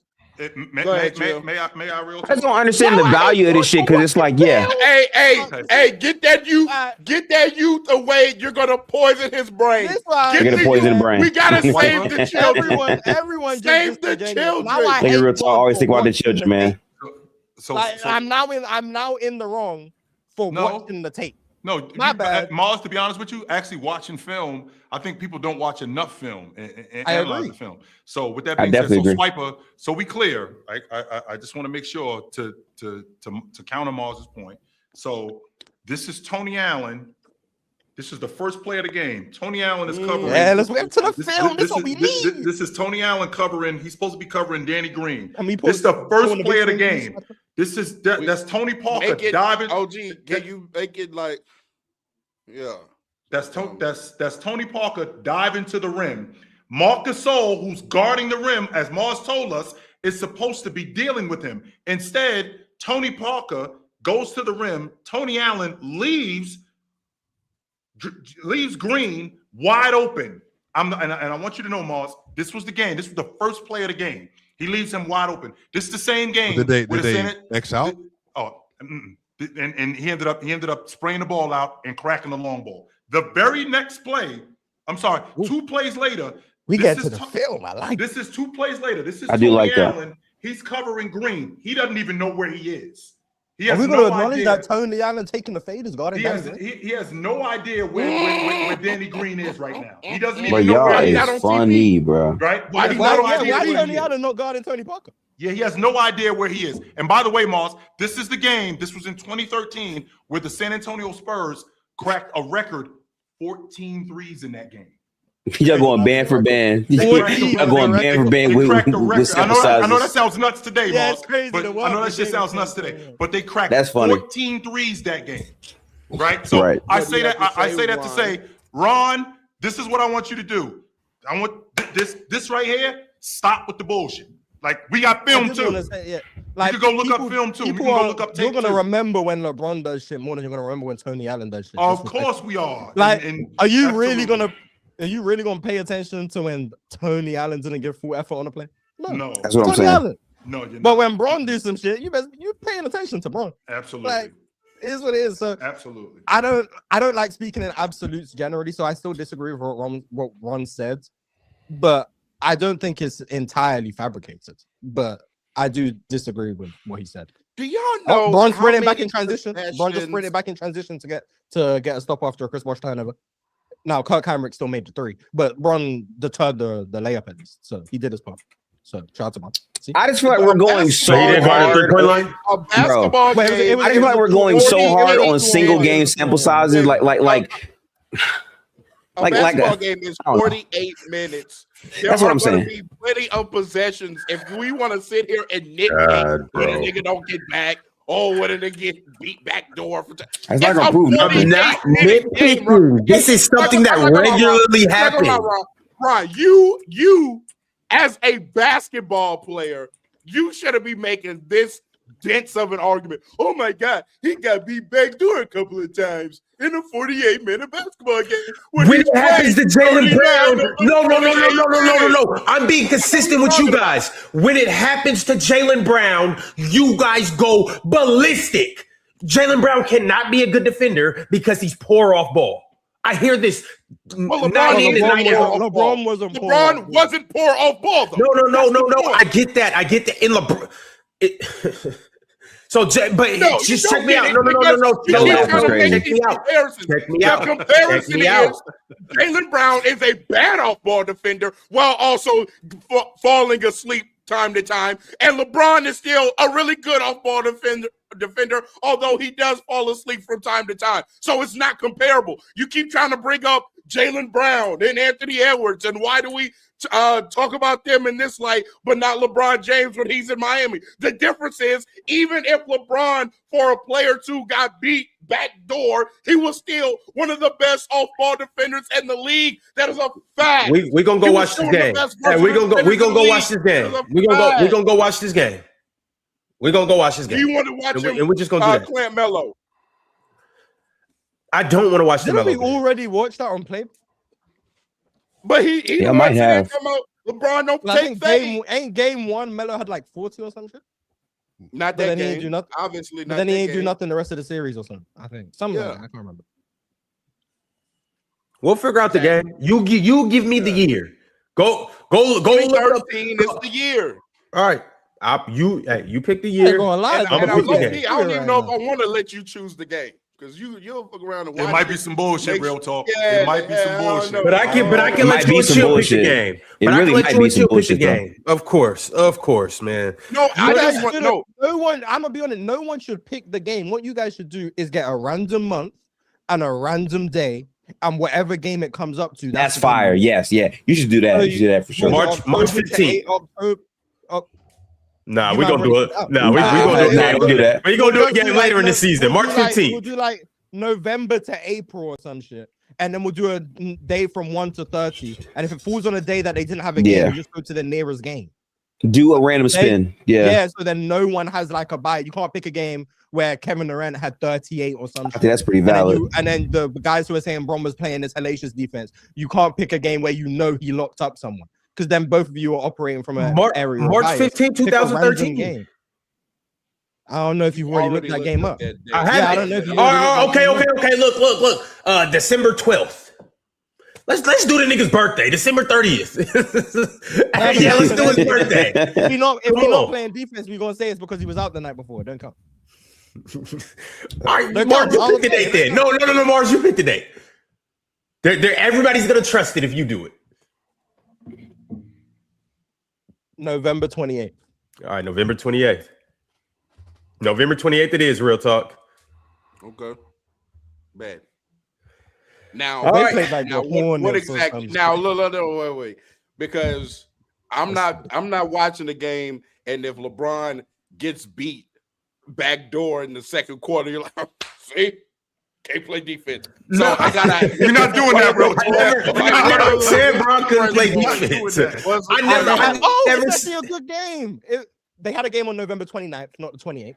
Where was it against San Antonio? Yes. Thank you, Mark. Yes, man. Oh yeah, this is gonna be amazing. This is about to be amazing. Hey, real talk. We'll pick the day sometime next week. We'll figure something out. Oh man. Oh, this is gonna be a hell of a time. This shit trash. The Spurs load managed. Damn. Spurs ain't played no one. They managed the whole game. Oh, that was one of the.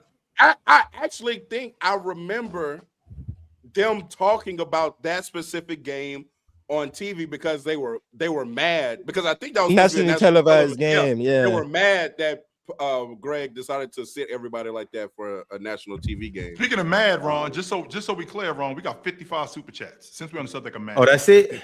Yeah, Braun hitting these mid-range jumpers. I ain't gonna lie. All right. Oh, with 13, it was up. Yeah, he said like 3 already. All right, y'all. Let's go ahead and get into it. Thank you to everybody that sent through a super chat. Thank you to everybody that is still watching. Thank you to everybody that agrees that LeBron isn't or is a great defender. Thank you. But all right, let's get into it. First super chat is from Jalen Brooks. Jalen Brooks said, Los Angeles Lakers are going to be shit this season. Everyone on Cope, they were only good because of Bron. Without him, they are trash. This will be a playing team at best. Luka has never carried shit. Bron and Embiid winning a ring. There are so many lies in that super chat. My God. Jesus Christ. Luka never carried anything. That's just not true. Jalen, I hope you took your medicine this morning and spelled your name in the soup that you had to eat earlier today. That's a creative. That is a creative result right there, boy. You never did that? What was that soup we used to eat called when we were kids? Real talk. Alphabet soup. Alphabet soup, was that it? The tomato, like tomato soup or something? Like what was it? Chef Boyardee. Chef Boyardee. Was it tomato? Yeah, No, it was like a broth. Chicken noodle soup, wasn't it? I don't remember. Maybe it was But, alphabet soup. All right, the next super chat is $10 from Thunder Up 404. Thunder Up said, what are some playoff / final series you wanted to see but never happened? I personally really wanted to see the Lakers and the Cavs in 09 and the Lakers and the Clippers in 20. Lakers 86 against the Celtics in 86. I wanted to see that. Only except that the Houston Rockets came in and threw a monkey wrench in the whole shit. They did. Spaghetti. Yeah, those are great. I mean, yeah. Celtics Nuggets 23, Celtics Nuggets 24. Either one of those have been great. Are we counting injuries in these two? Because like I still wanted I think to see the 2018 Cavs versus 2018 Boston with Kyrie. I would have loved 21 Nets Clippers. I would have loved that one. Yep. And one more would be for me 2006 Lakers Clippers to go to the West Finals. Mm-hmm. I definitely want to see if the Lakers beat the Suns. Yes. Right.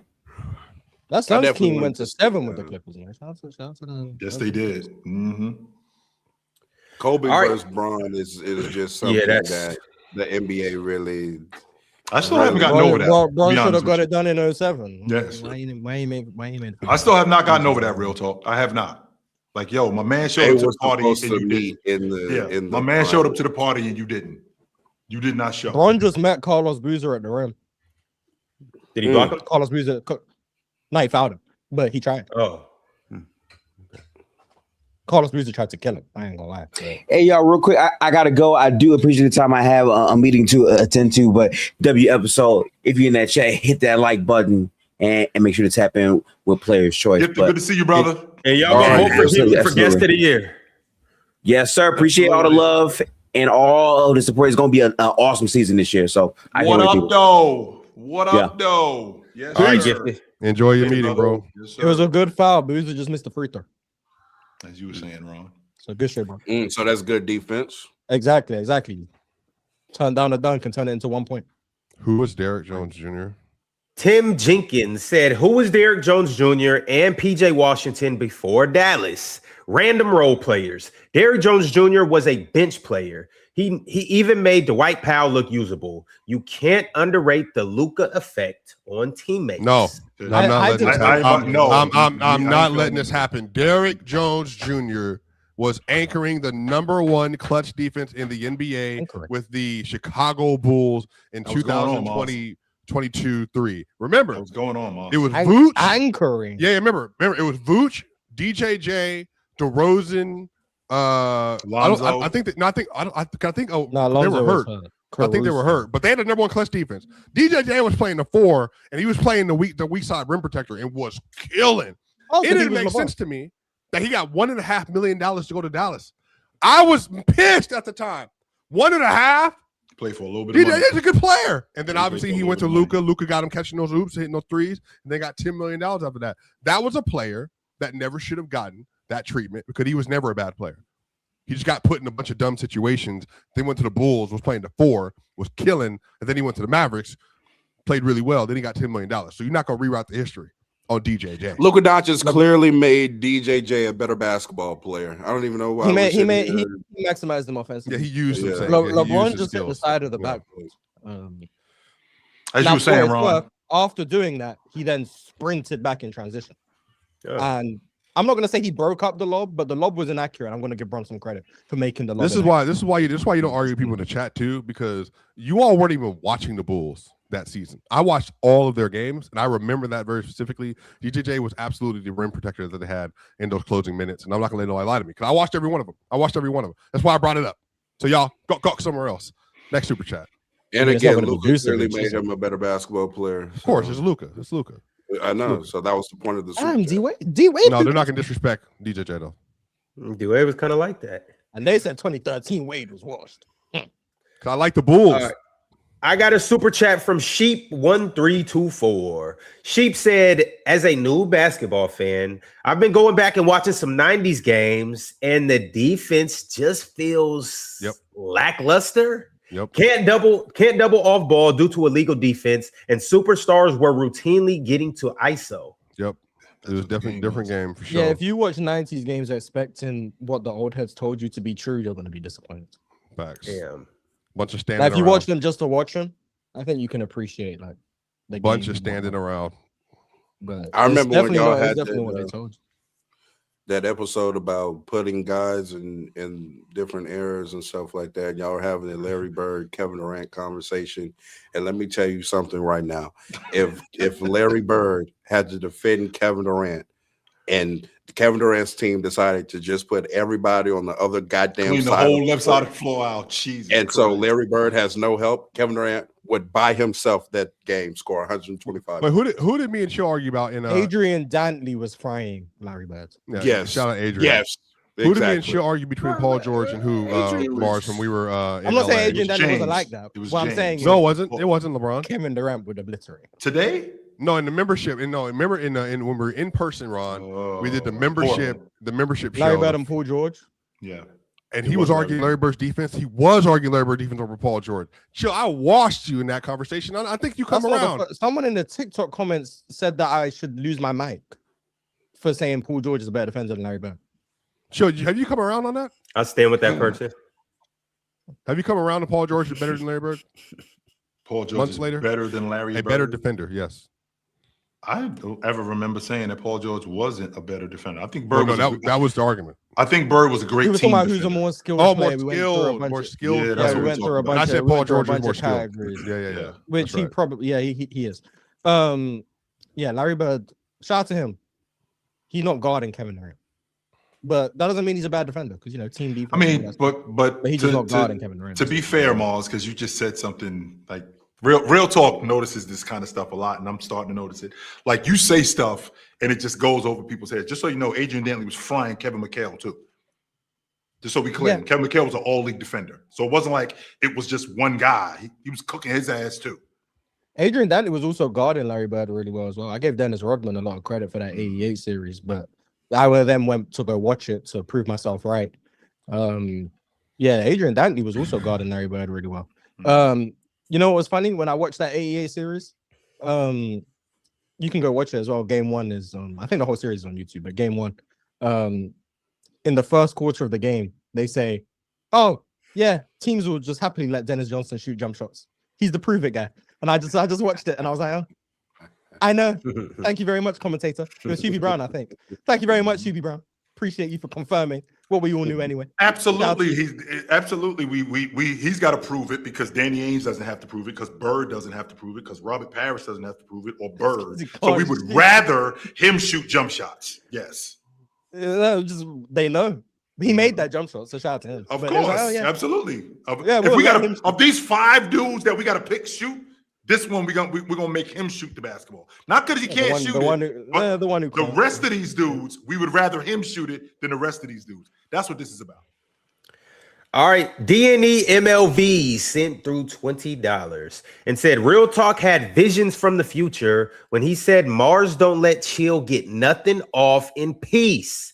I seen that mustache come out of that hoodie so quick as soon as OG said Tim Duncan was past his prime.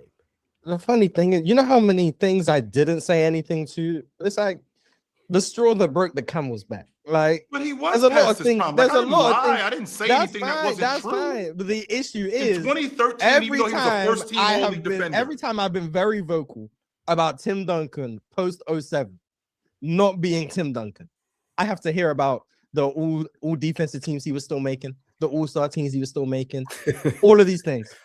Now, when it's time to say Bron a better defender than him, we can now say 2013 Tim Duncan was past it. When the reality of the situation is 2013 Tim Duncan is the closest to prime Tim Duncan you get post 07. It's the best year he has. It's the best he got. It was the best defensive year he had post 07. It was probably the best offensive year he had post 07 as well. But that's the year we're fans just saying, oh, he was past his prime. Meanwhile, that's the best year of his late career. You could still be past your prime, and like we seen the same that's thing. That's fine. He was still an amazing defensive player and probably a top 5 defender in the league in 2013.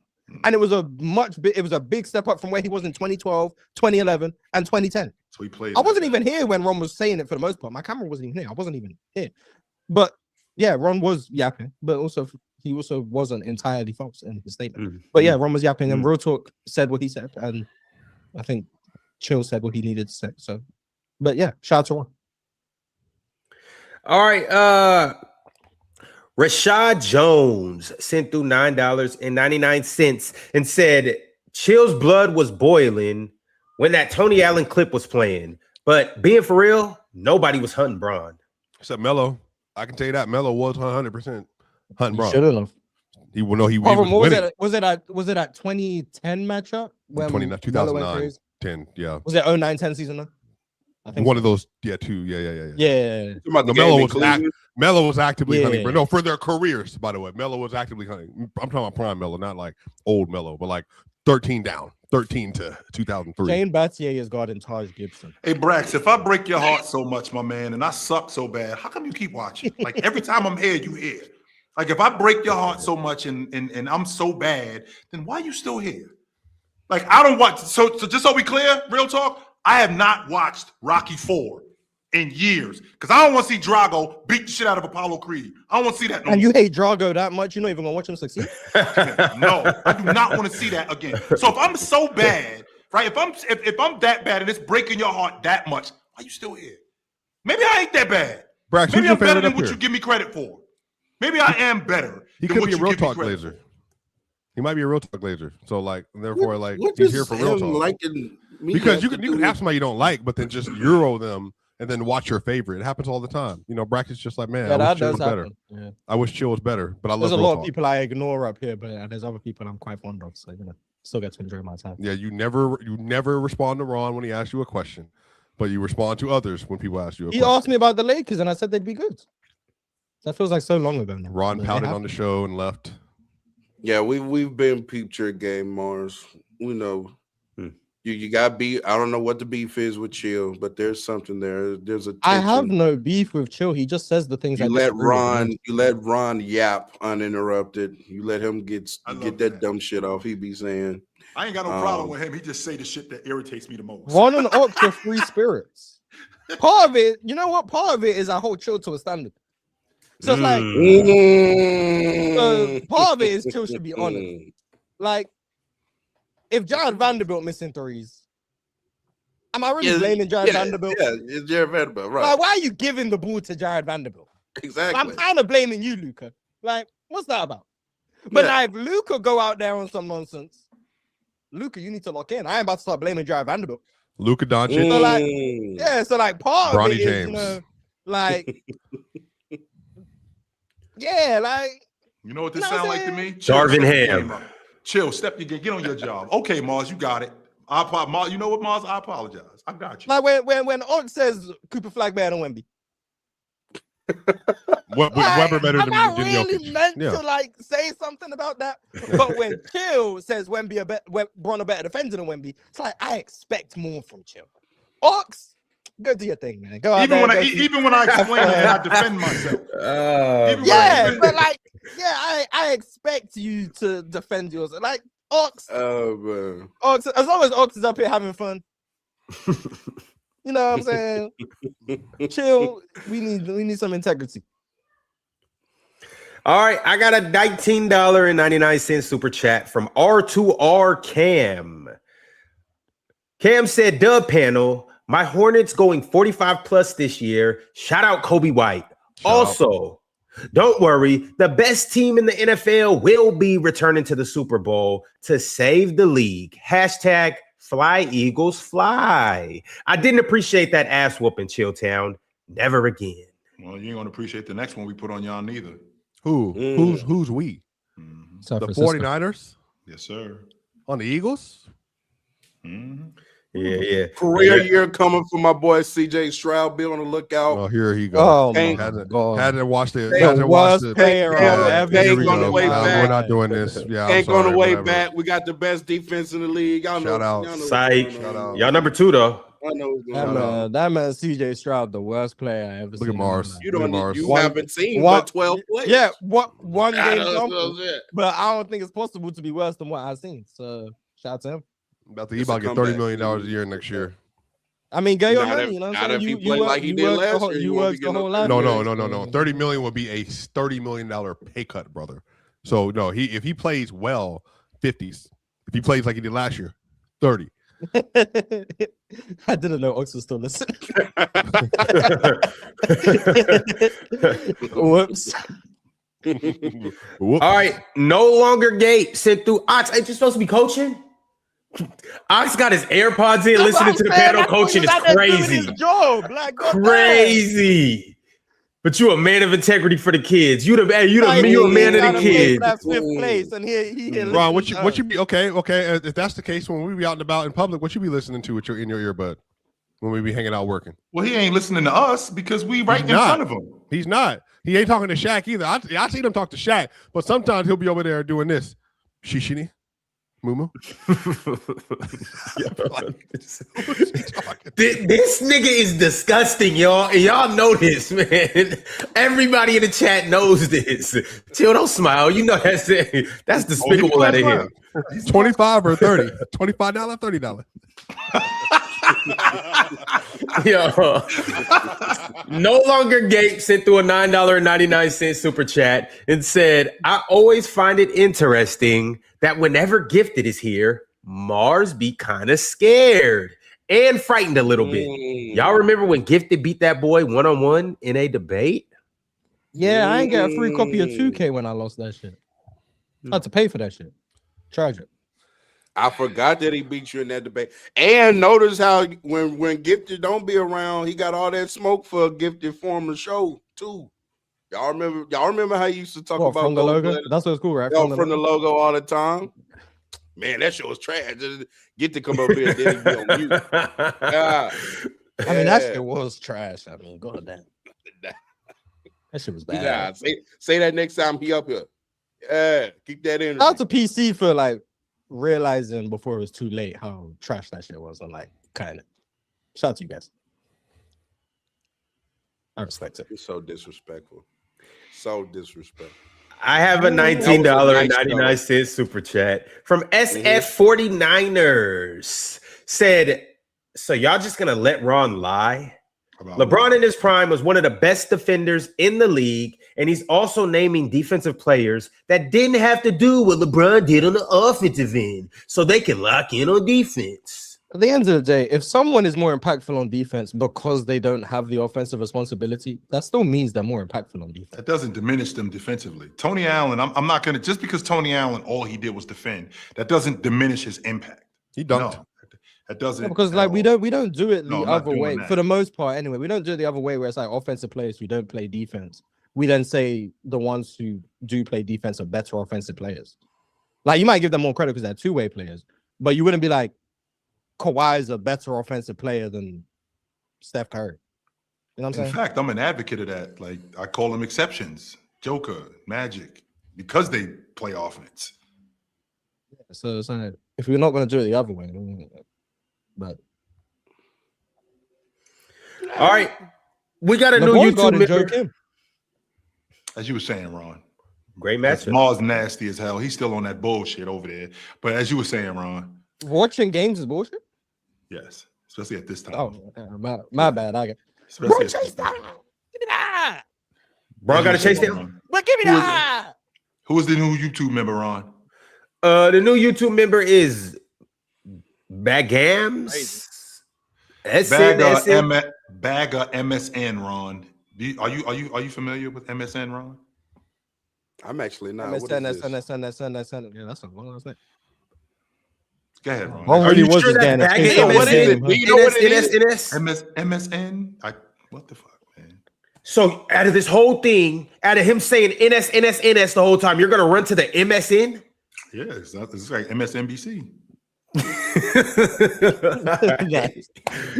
Bag MSN, man. Thank you, bad guy. I appreciate you. And sometimes you gotta invite us on MSN sometimes, man. We could use the bigger platform. Tarpy sent through $9.99 and said, Chill has obviously always had an agenda against Wemby. Don't know why we argue with people who are blind to greatness. I'm glad you said that because we're not. As next super chat. Well, to be fair, that Julius Randle over Wemby was even at the time was pretty crazy. That was more fandom for Julius than hatred towards Wemby.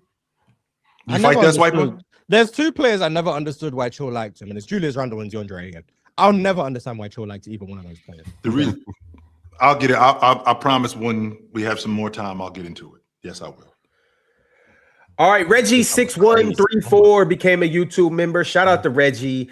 11 KMO also became a YouTube member. Shout out my man KMO. Roy Mustang just sent through $9.99 and said, Chill won't admit this, but I think because y'all try to quote unquote cook him so much, it makes him double down on shit he doesn't actually believe. I've heard his top defenders before. He never mentioned LeBron. Well, he never really went past 10 before. He had him at 15 today. Yeah, so he said Bron. It seems like Bron to him is the 15th best defender in history. And the list that Bleacher Report had him at what, 22? 22. And MJ at 15. So he's just saying flip MJ and LeBron. I'll stay with Roy Mustang. Michael Jordan, top 15 defender of all Michael time. Jordan top 15. This Michael Jordan glaze is just out of control. Man, there's a certain time. Who said that though? Before a certain year. Real talk. What year were you born? Hold on. Who said that? Was that was Bleacher Report? Yeah. Oh, okay. Oh, what year was I born? Were you born during the Chicago era or like right after? 97. Oh, so he saw Wizards Mike. Kind of saw. Yeah, little saw. Look, he was 5 years old, but he saw it. Bro, that nigga not that good, bro. He just playing trash comp. I keep trying to tell y'all niggas, bro. Oh, you still trying to get the MJ shit off, or you left that alone? Well, I can't do it via, showing him play because then that messes it up. But if you talk about the weak competition that he was playing, because it was in fact weak perimeter competition, yeah. Oh, you put Kobe in the mid 80s, 90s. He doing that same shit. You put Dwayne Wade in the mid 80s, 90s. He's doing that same shit, clearing out a side of the floor and beating some mid ass defender in front of you. Man, please. When all these people nowadays they got to see zone concepts. They got to see loading up. They got it, man. And then this nigga getting to play. I'm good off this. That's why I don't even be moved. I don't be moved when they be, Michael Jordan look at these series. He's averaging 42 on +8. Yeah, nigga, against Mars. I don't give a fuck. Who cares? It's not against people that good defending them, bro. Muggsy Bogues literally did defend him. I'm told of the Muggsy Bogues. Seen absolutely. Barely. All right, Mad Max Barely. Sports. I'm taller than an NBA player. I don't know what to tell you. Shit. Barely Mad or not. Max Sports said, I got snubbed on the nominations. How I ain't qualified for Iron Man. Mad Max, you just got to get your weight up, boy. Is it too late to add stuff to the nomination list? Because Bron a better defender than Wemby is one of the worst things of the year. No, we'll just roll that over to next year because he can't get on the card this year. So, hey, we have an early nomination for next year's worst take of the year. That's going to be tough to beat. Or best take of the year. You never know, Chill. They might, the bronze sexuals might rally with you. All right. Courtside Car. Shout out my man Carson. Carson said 4 seed plus 50 wins with Braun and Reeves missing time, plus 8 in rim protection last year. I'm supposed to think they are going to be worse? ? They are just white. LOL. We have Luka Doncic in a discussion. That's also what I wanted to tell Ron, that why we're better than Portland. At the end of the day, we got Luka, they don't. It's just that simple. I'm finna be pushing best player in the world problem. I'm not gonna lie. And I promise you, in December, when Luka is 38% at the long ball line and 41% from the floor, real talk is moving his ass out the house. Get his shit and go. When the Lakers are 500 or a game below 500, I'm sick of this dude. He don't pass. He don't play defense. We're getting killed on switches. Just wait. But then when we get that stretch where that long ball starts to crack, and Luka is now averaging for the month 39, 9 and 7 on like 62% true shooting, they get a league MVP. I love his fandom, man. I love it. Like he will not deny how reactionary he is when it comes to his team. To all the fellas out there, if when you're not doing too well, or if when you and your girl going through a turmoil and she wants to move out immediately, drop her ass. Drop her ass like you were holding something hot. Do not listen. Let her go. No, listen to me. Because every time you fight and she wants to leave, guess where she going? Oh, she's trying to leave? Every time it's a rocky situation, she can't go upstairs, take a nap, and sleep it off. Oh no, she gotta pack her bags and run. Yeah, you're not finna fake break up. Hey, y'all, you can't be mad at your girl for having standards. Look, everybody is due for a bad period of time. You know what I'm saying? Everybody's due for that, right? But how long is the bad period of time? You know what I'm saying? I can stick with you. You're struggling for a couple months.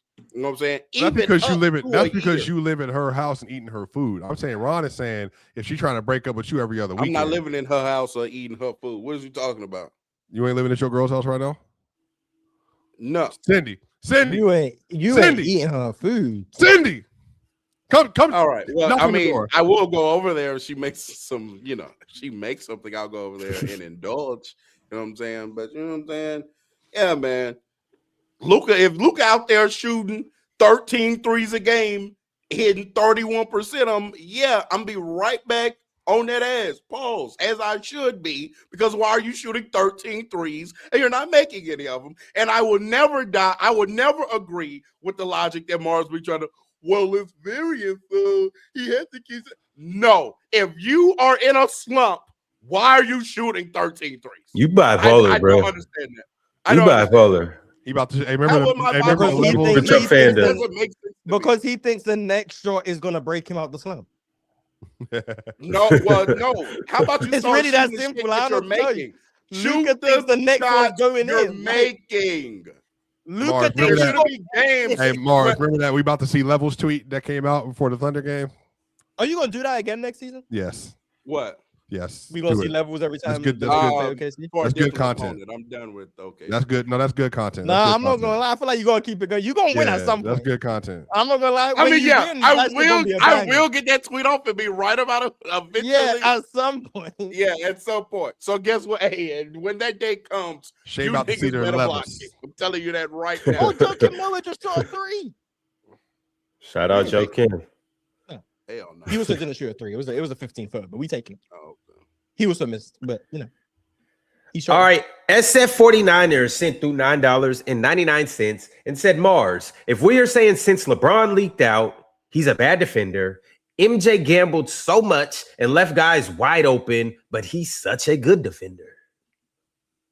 I mean, that's for Ron, not me. I don't think LeBron was a bad defender, but he did leak out on that play. I never said Bron was a bad defender. Never. All I said was the things Ron said Bron did. Bron did. That's all I'm saying. Like, now, does that make him an overrated defender or whatever the case may be? When there's people who say that it didn't happen, because I was reading the chat, people were saying, I read it. Miami Bron didn't do this. Miami Bron didn't take plays off. They were saying that. And then I went to the random game, watched it happen, and I watched the same people say, why are you using 13, bro? The same people who were here saying, man, y'all so funny. Doing this. Then when I bring up Miami Bron doing it in the year in which the whole argument was based on 2013, because 2013 was the year he was the best defender in the league. That was the year. Then the moment it happened in 2013, you know what? Use 09. Use this year. Use that.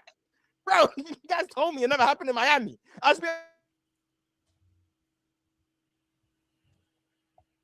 got muted. Someone wanted to kill me. Shout out to you guys. But you should be able to watch any Miami game. And if you say it never happened when he was in Miami, it should never happen when he was in Miami. It just happened to happen on the first play of the first game I watched. Not getting back, all of that happens with any superstar player, even if they're known for playing defense. I agree. The player who I think had the highest motor is Kevin Garnett. And even he took plays off. And I think there was no one with a higher defensive motor, especially like relative to Roll and Burden. Mm-hmm.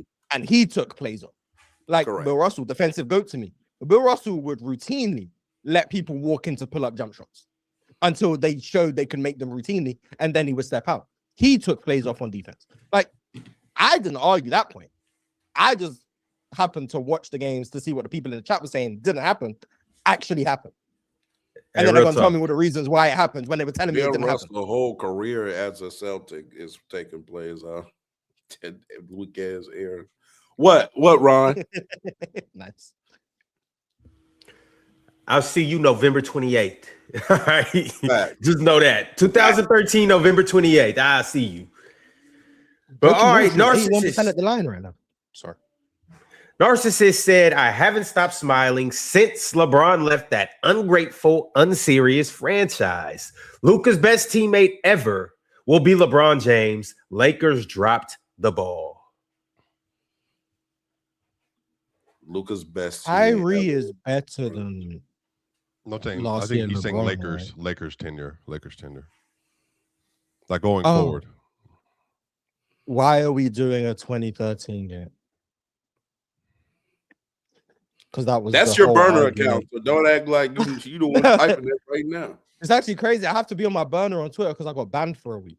So you did on Twitter? Yeah. I put out the tweet. I had to delete it as well. Of the NBA saying wish Carmelo a happy birthday. Oh yeah, I saw that one. Yeah, I said he needs to hurry up and die. Got banned. So I guess you banned. But if you call somebody else a jigaboo and a monkey, yeah, so that got me banned for a week. And the unfortunate thing is because of the series I'm trying to set up, you guys will know I spoke to you. The ones who I messaged on Twitter about the series, I'm trying to message. I can't send messages, so I have to delay my whole series by a week. Because I can't message the people involved. You're currently banned right now? Yeah, I can't do anything on Twitter. Literally nothing. I can scroll and I can read. I can't respond to anyone. I can't message anyone. I can't use my Twitter account. So my series, Master of Sports has to take a little delay on making content because Twitter bans me. So I apologize. But I still stand for this tweet now. Elon Musk. That's what you doing? Defending child abuse. That's what we do. Yeah, we defend child abuse. You can get off. I've seen people say some crazy things. Yeah, you can get off a hard. I know all I said was he needs to hurry up and come to the demise that everyone comes to. Everyone gonna die. Yeah, I just said we need to accelerate. Exactly. That's not something unique to call. I didn't even say someone need to end him or anything. I just said he needs to hurry up. Natural causes just need to speed up that process, but. So yeah, That's why you haven't trying to seen me get post banned anything on Twitter in a YouTube. few days. Shout out to Ron. I could do a few. I gotta go. Big Ox Media, Swiper, Glaze, Gawk, Bounce. Shout out to Ox. Shout out to Big Ox. Per usual, doing his thing. Isaiah Evans, 6187, $5 super chat. You all had us in the plan last year, and we was one game out of third with 29th, maybe ranked defense at the rim. Lakers. I'm assuming he's. I'd assume so, yeah. Their rim defense was bad last year. Absolutely. It was them, the Nuggets, I think the Kings, maybe. It was bad company. But we win games because we have 77. And you also did a good job of not letting teams get to the whole lot as well. But when they got there, it's freaks. Go ahead, Ron. We have 77. Nah, you read it so I can shake my head the whole time. I'm about to go. Isaiah Evans, 6187, another super chat, $5. Ron, you just lying. Let me go up there and cook you. You didn't like our team last year. Keep cooking. Oh, wait, you said we was gonna come to a number. We're too late in the episode. Next week. No. Wednesday. You can't come up here and say they trash all. They are. So 45 wins. I'll take the over. You take the under. 47. That's 46. cool. No, 47. 46 and a half should be the number. 46 and a half 40, should be the number. 46 and a half. No, 47 and a half. No, you just raised it. That's the standard number. I'm giving you my number. How you gonna tell me I just read? But the half 46 and a half. All right, I'll talk to you next week. The next super chat is from Radell PPB. Radell said, "Dub Luka positivity. Also, why are we so confident the Nuggets will be better than the Lakers? Question mark. And how will we feel if the Lakers get Kuminga?" I mean, if they're healthy, they'll be pushing 60 games again. But we'll have to see. The health question is going to be the question, right? So who cares? 60? Yeah, they would have won 60 plus last year if they were healthy. They won 54 with all the injuries they had. So just assuming. I do like Kuminga over there too. Kuminga would be fun. I also like Kuminga on the Lakers if he's willing to. Kuminga, Carr, Thero, Walker Kessler, a lot of rim running options too. That'd be good.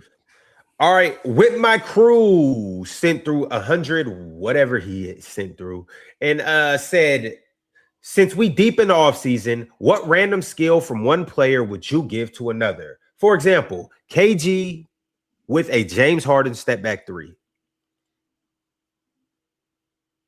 Jokic with Wemby's rim protection. No, just Braun do with Tony Allen defense. I was gonna say if Jokic had like, shoot, bro, Andrew Bynum defense, he might be a top 3 player of all time. And Andrew Bynum. Funnily enough, I think the most reasonable thing for him would have been if he could be like a Marc Gasol type defender. Yeah, they just don't have that. Marc Gasol actually had verticality though. Jokic can't jump at all. I think it's the lowest vertical of all time. I believe is with the number. Y'all got any other players? Real talk, Swiper. Wemby with Kyrie handles. If a 7'6" guy could actually dribble like Kyrie, then the world would just end. Luka with Russell Westbrook athleticism. Assault Thompson with Steph Curry shooting. That'd be crazy.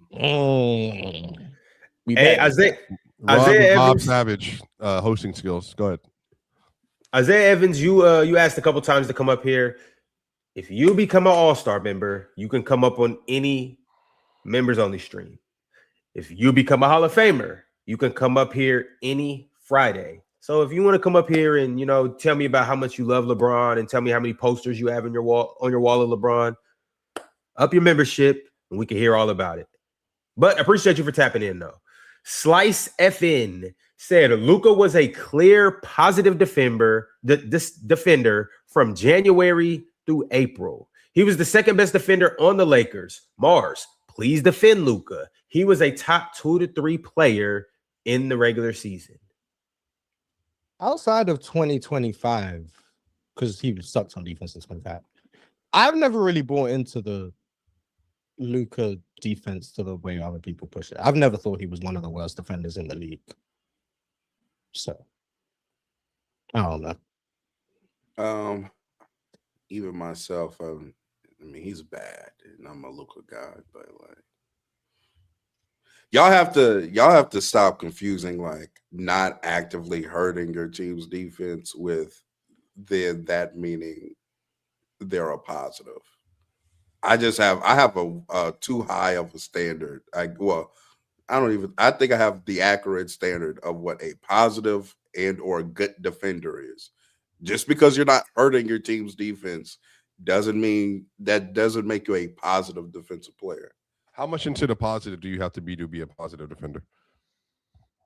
Like just like, basic impact stuff, do you think? Because there's like +1, +2s, like you're like not hurting slight positive, but like where do you have to be like your defense is 5 points better than you? That like the mark, like your significant gap, like from like a net rating standard. Yeah, just like on a seasonal basis, like you take your team to a 110 from a 115, basically when you're off the floor, like something like that. I mean, I know why you're asking me this. No, I don't. I'm asking legit. What's the actual number? I don't use Jokic is actually a 110. I'm gonna. No, it's not. That's what I'm saying. It's not. I don't use numbers to gauge defense. Honestly, I just have to watch him play. Yeah, I agree. It's problematic. Yeah. You don't go fall for the okie doke. Come on, man. It's not really okie doke. It's just a basic question. I don't think Jokic was 5 point difference on defense last year. It wasn't. It was 1. Yeah, and their defense was bad regardless. Mm-hmm. All right, It's Plug sent through $4.99 and said Luka is greater than Shea in the playoffs and as a translator. But because of having 60 plus wins, or because of having a 60 plus win team in the regular season, Shea clears supposedly. Luka is better than Shea. Luka can speak more languages, so I do agree he'd be a better translator for sure. Yeah, he can speak Slovenian, Spanish. Not that I know, but Luka can at least speak 3 for sure. Spanish, English, and Slovenian. Yeah, so I would take him as a translator too. Shout to Shea, just turned 28 years old. I think Lucas turned 28 this year. If he already is.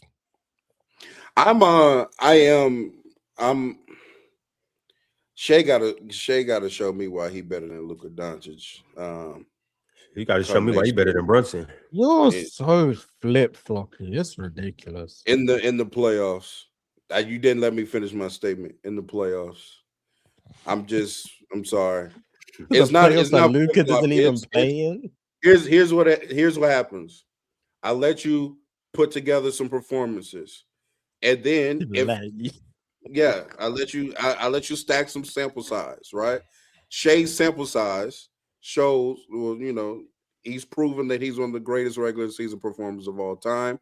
Right, so I acknowledge that, but as also the other sample size builds up that this nigga not like that in the playoffs compared to some of his other contemporaries.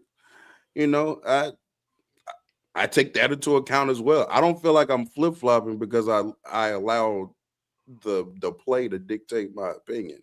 Some of you all don't do that, and that's why you all have bad takes, is because you are just entrenched in your own thoughts and your own opinions, and you don't let data and sample size you just and your eye test. Facts. LeBron better than Wemby as a defender. Yeah, you just said exactly. I gotta move on to the next super chat, y'all. Shadsky on every platform said, Mars, we can do that with everybody in NBA history. Nobody guards their man all 48 minutes, all 82 games. Solomon Hill did. I feel like people who listen to this show don't understand how conversations happen. The only reason this was even a talking point is because when Ron said Bron did XYZ, people denied XYZ happening. So me bringing up XYZ happening does not mean I think Bron is the only one to do XYZ.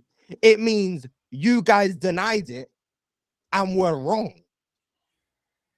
Like, what? There was no other reason for me to bring it up. if everyone just said, oh yeah, you know what, Bron did do that, but I still think he was this impactful as a defender because of all of this, I wouldn't have had to go watch a game and see it with my own eyes. But no, guys were saying it didn't happen. So then when I watch the game and it does happen, that's why I bring it up. And then if I watch the game and it didn't happen, I would say, Ron, it's actually not happening. What are you talking about? But unfortunately for you guys and not for Ron, it happens. I don't have a horse in this race other than I still think Bron was an elite defender. And I think he's better than Ron thinks he is. But what he said happens, still happens. Oh my, right. Bron's head was just out the rim. Jesus Christ. Big Dog BA for Life sent through $4.99 and said, why do Lakers/Kobe fans get mad or jealous when people like to give Tim his flowers and like to lie and say he got carried his whole career? I don't think nobody has said he got carried his whole career. That is a lie. You just made that up. Also, I think Kobe fans get annoyed when Tim Duncan apparently has like a right to top 5 to some people, and Kobe Bryant doesn't win in real time. Tim Duncan at 5 and Kobe at 12. I mean, I guess. In real time, people were saying Kobe was better than Tim Duncan. Like in real time, as it was actually unfolding. Like, this Tim Duncan shit is new. I didn't know Tim Duncan was even in Kobe Bryant talks until I started debating with you niggas. The rise of social media kind of did that. Yeah. Shout out. This wasn't even a talking point when they both retired at the same time, and I don't recall who ranks higher Tim Duncan. Yeah. Social media and especially in the basketball department is filled with a bunch of actually ass niggas, and so that's how you get to opinions like Tim Duncan's better than Kobe Bryant. So, all right, I get right sent through $4.99 and said LeBron made small ball possible. He was frying fours.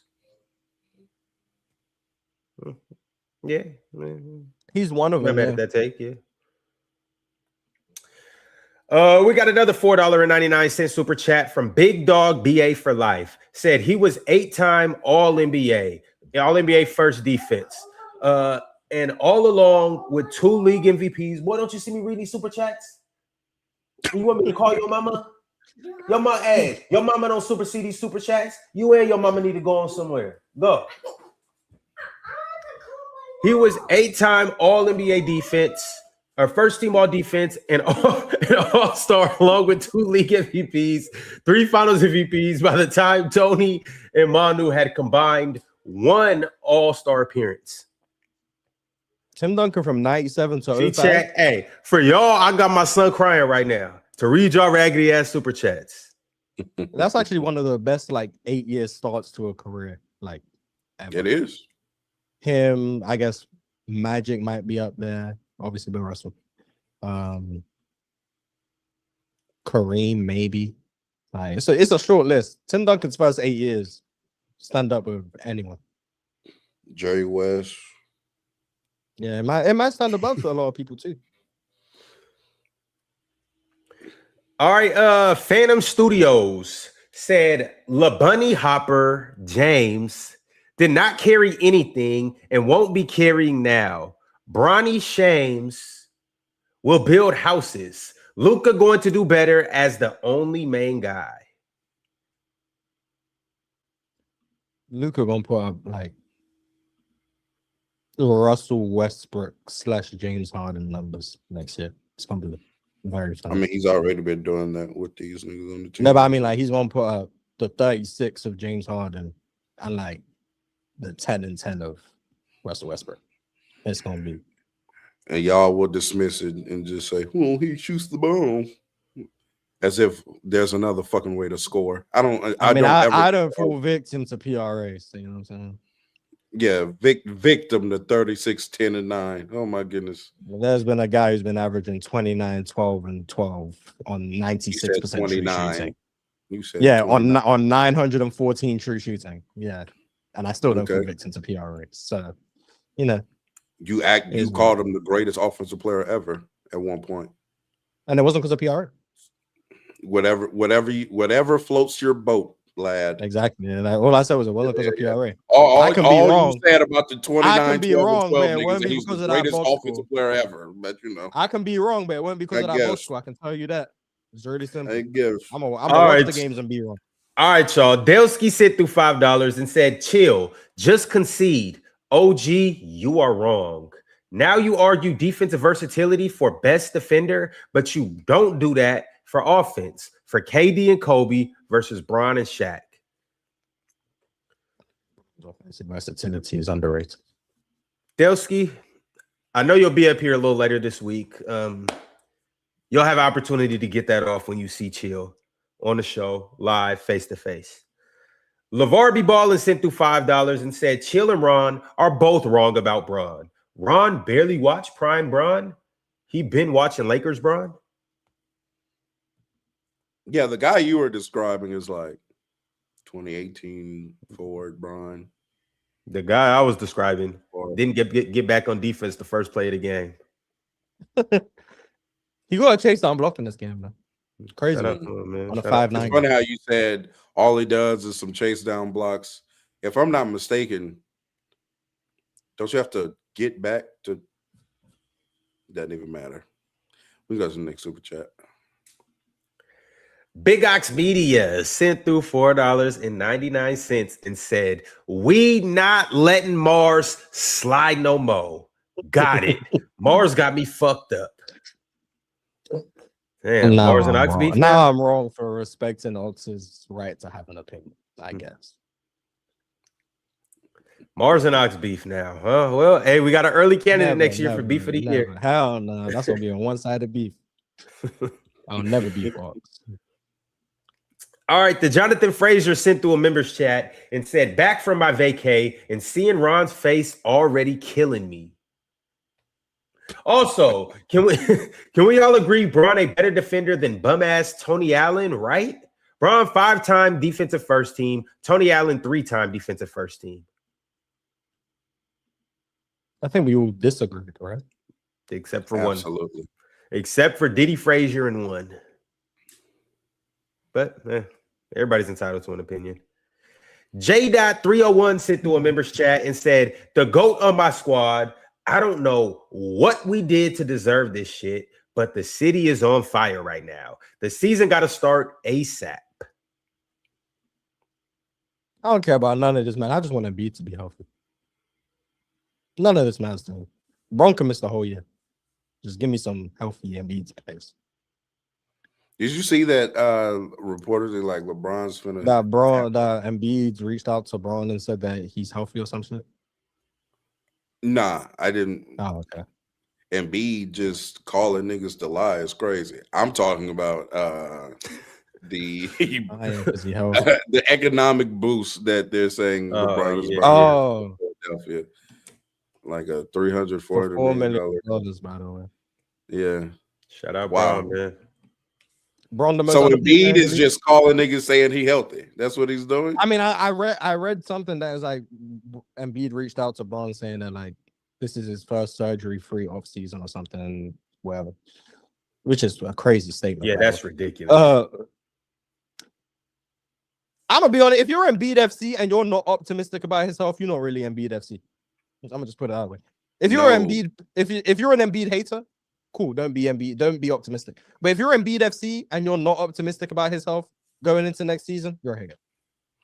Hey, Embiid FC, Mars is trying to keep y'all in an abusive relationship. Embiid keeps isn't that like the whole point of being an FC? You stay around no matter what. Isn't that what an FC? Yeah, you don't just run to the next FC when things get a little rough, you know. That's the whole put. No, that's why the only FC I truly represent is Jalen Green, because he's the only one I still just. That guy just sucks, and I'm still Jalen Green FC because I believe. That's what the point of FC is. Bron FC gonna believe he can lead a team to a title at 16. SC, not FC.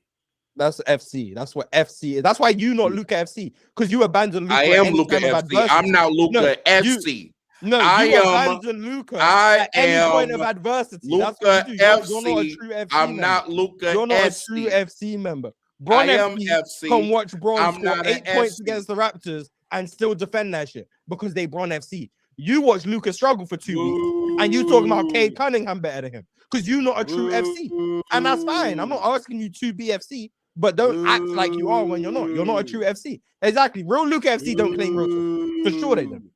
They definitely don't. Swipe is Jokic FC. Mars and real talk.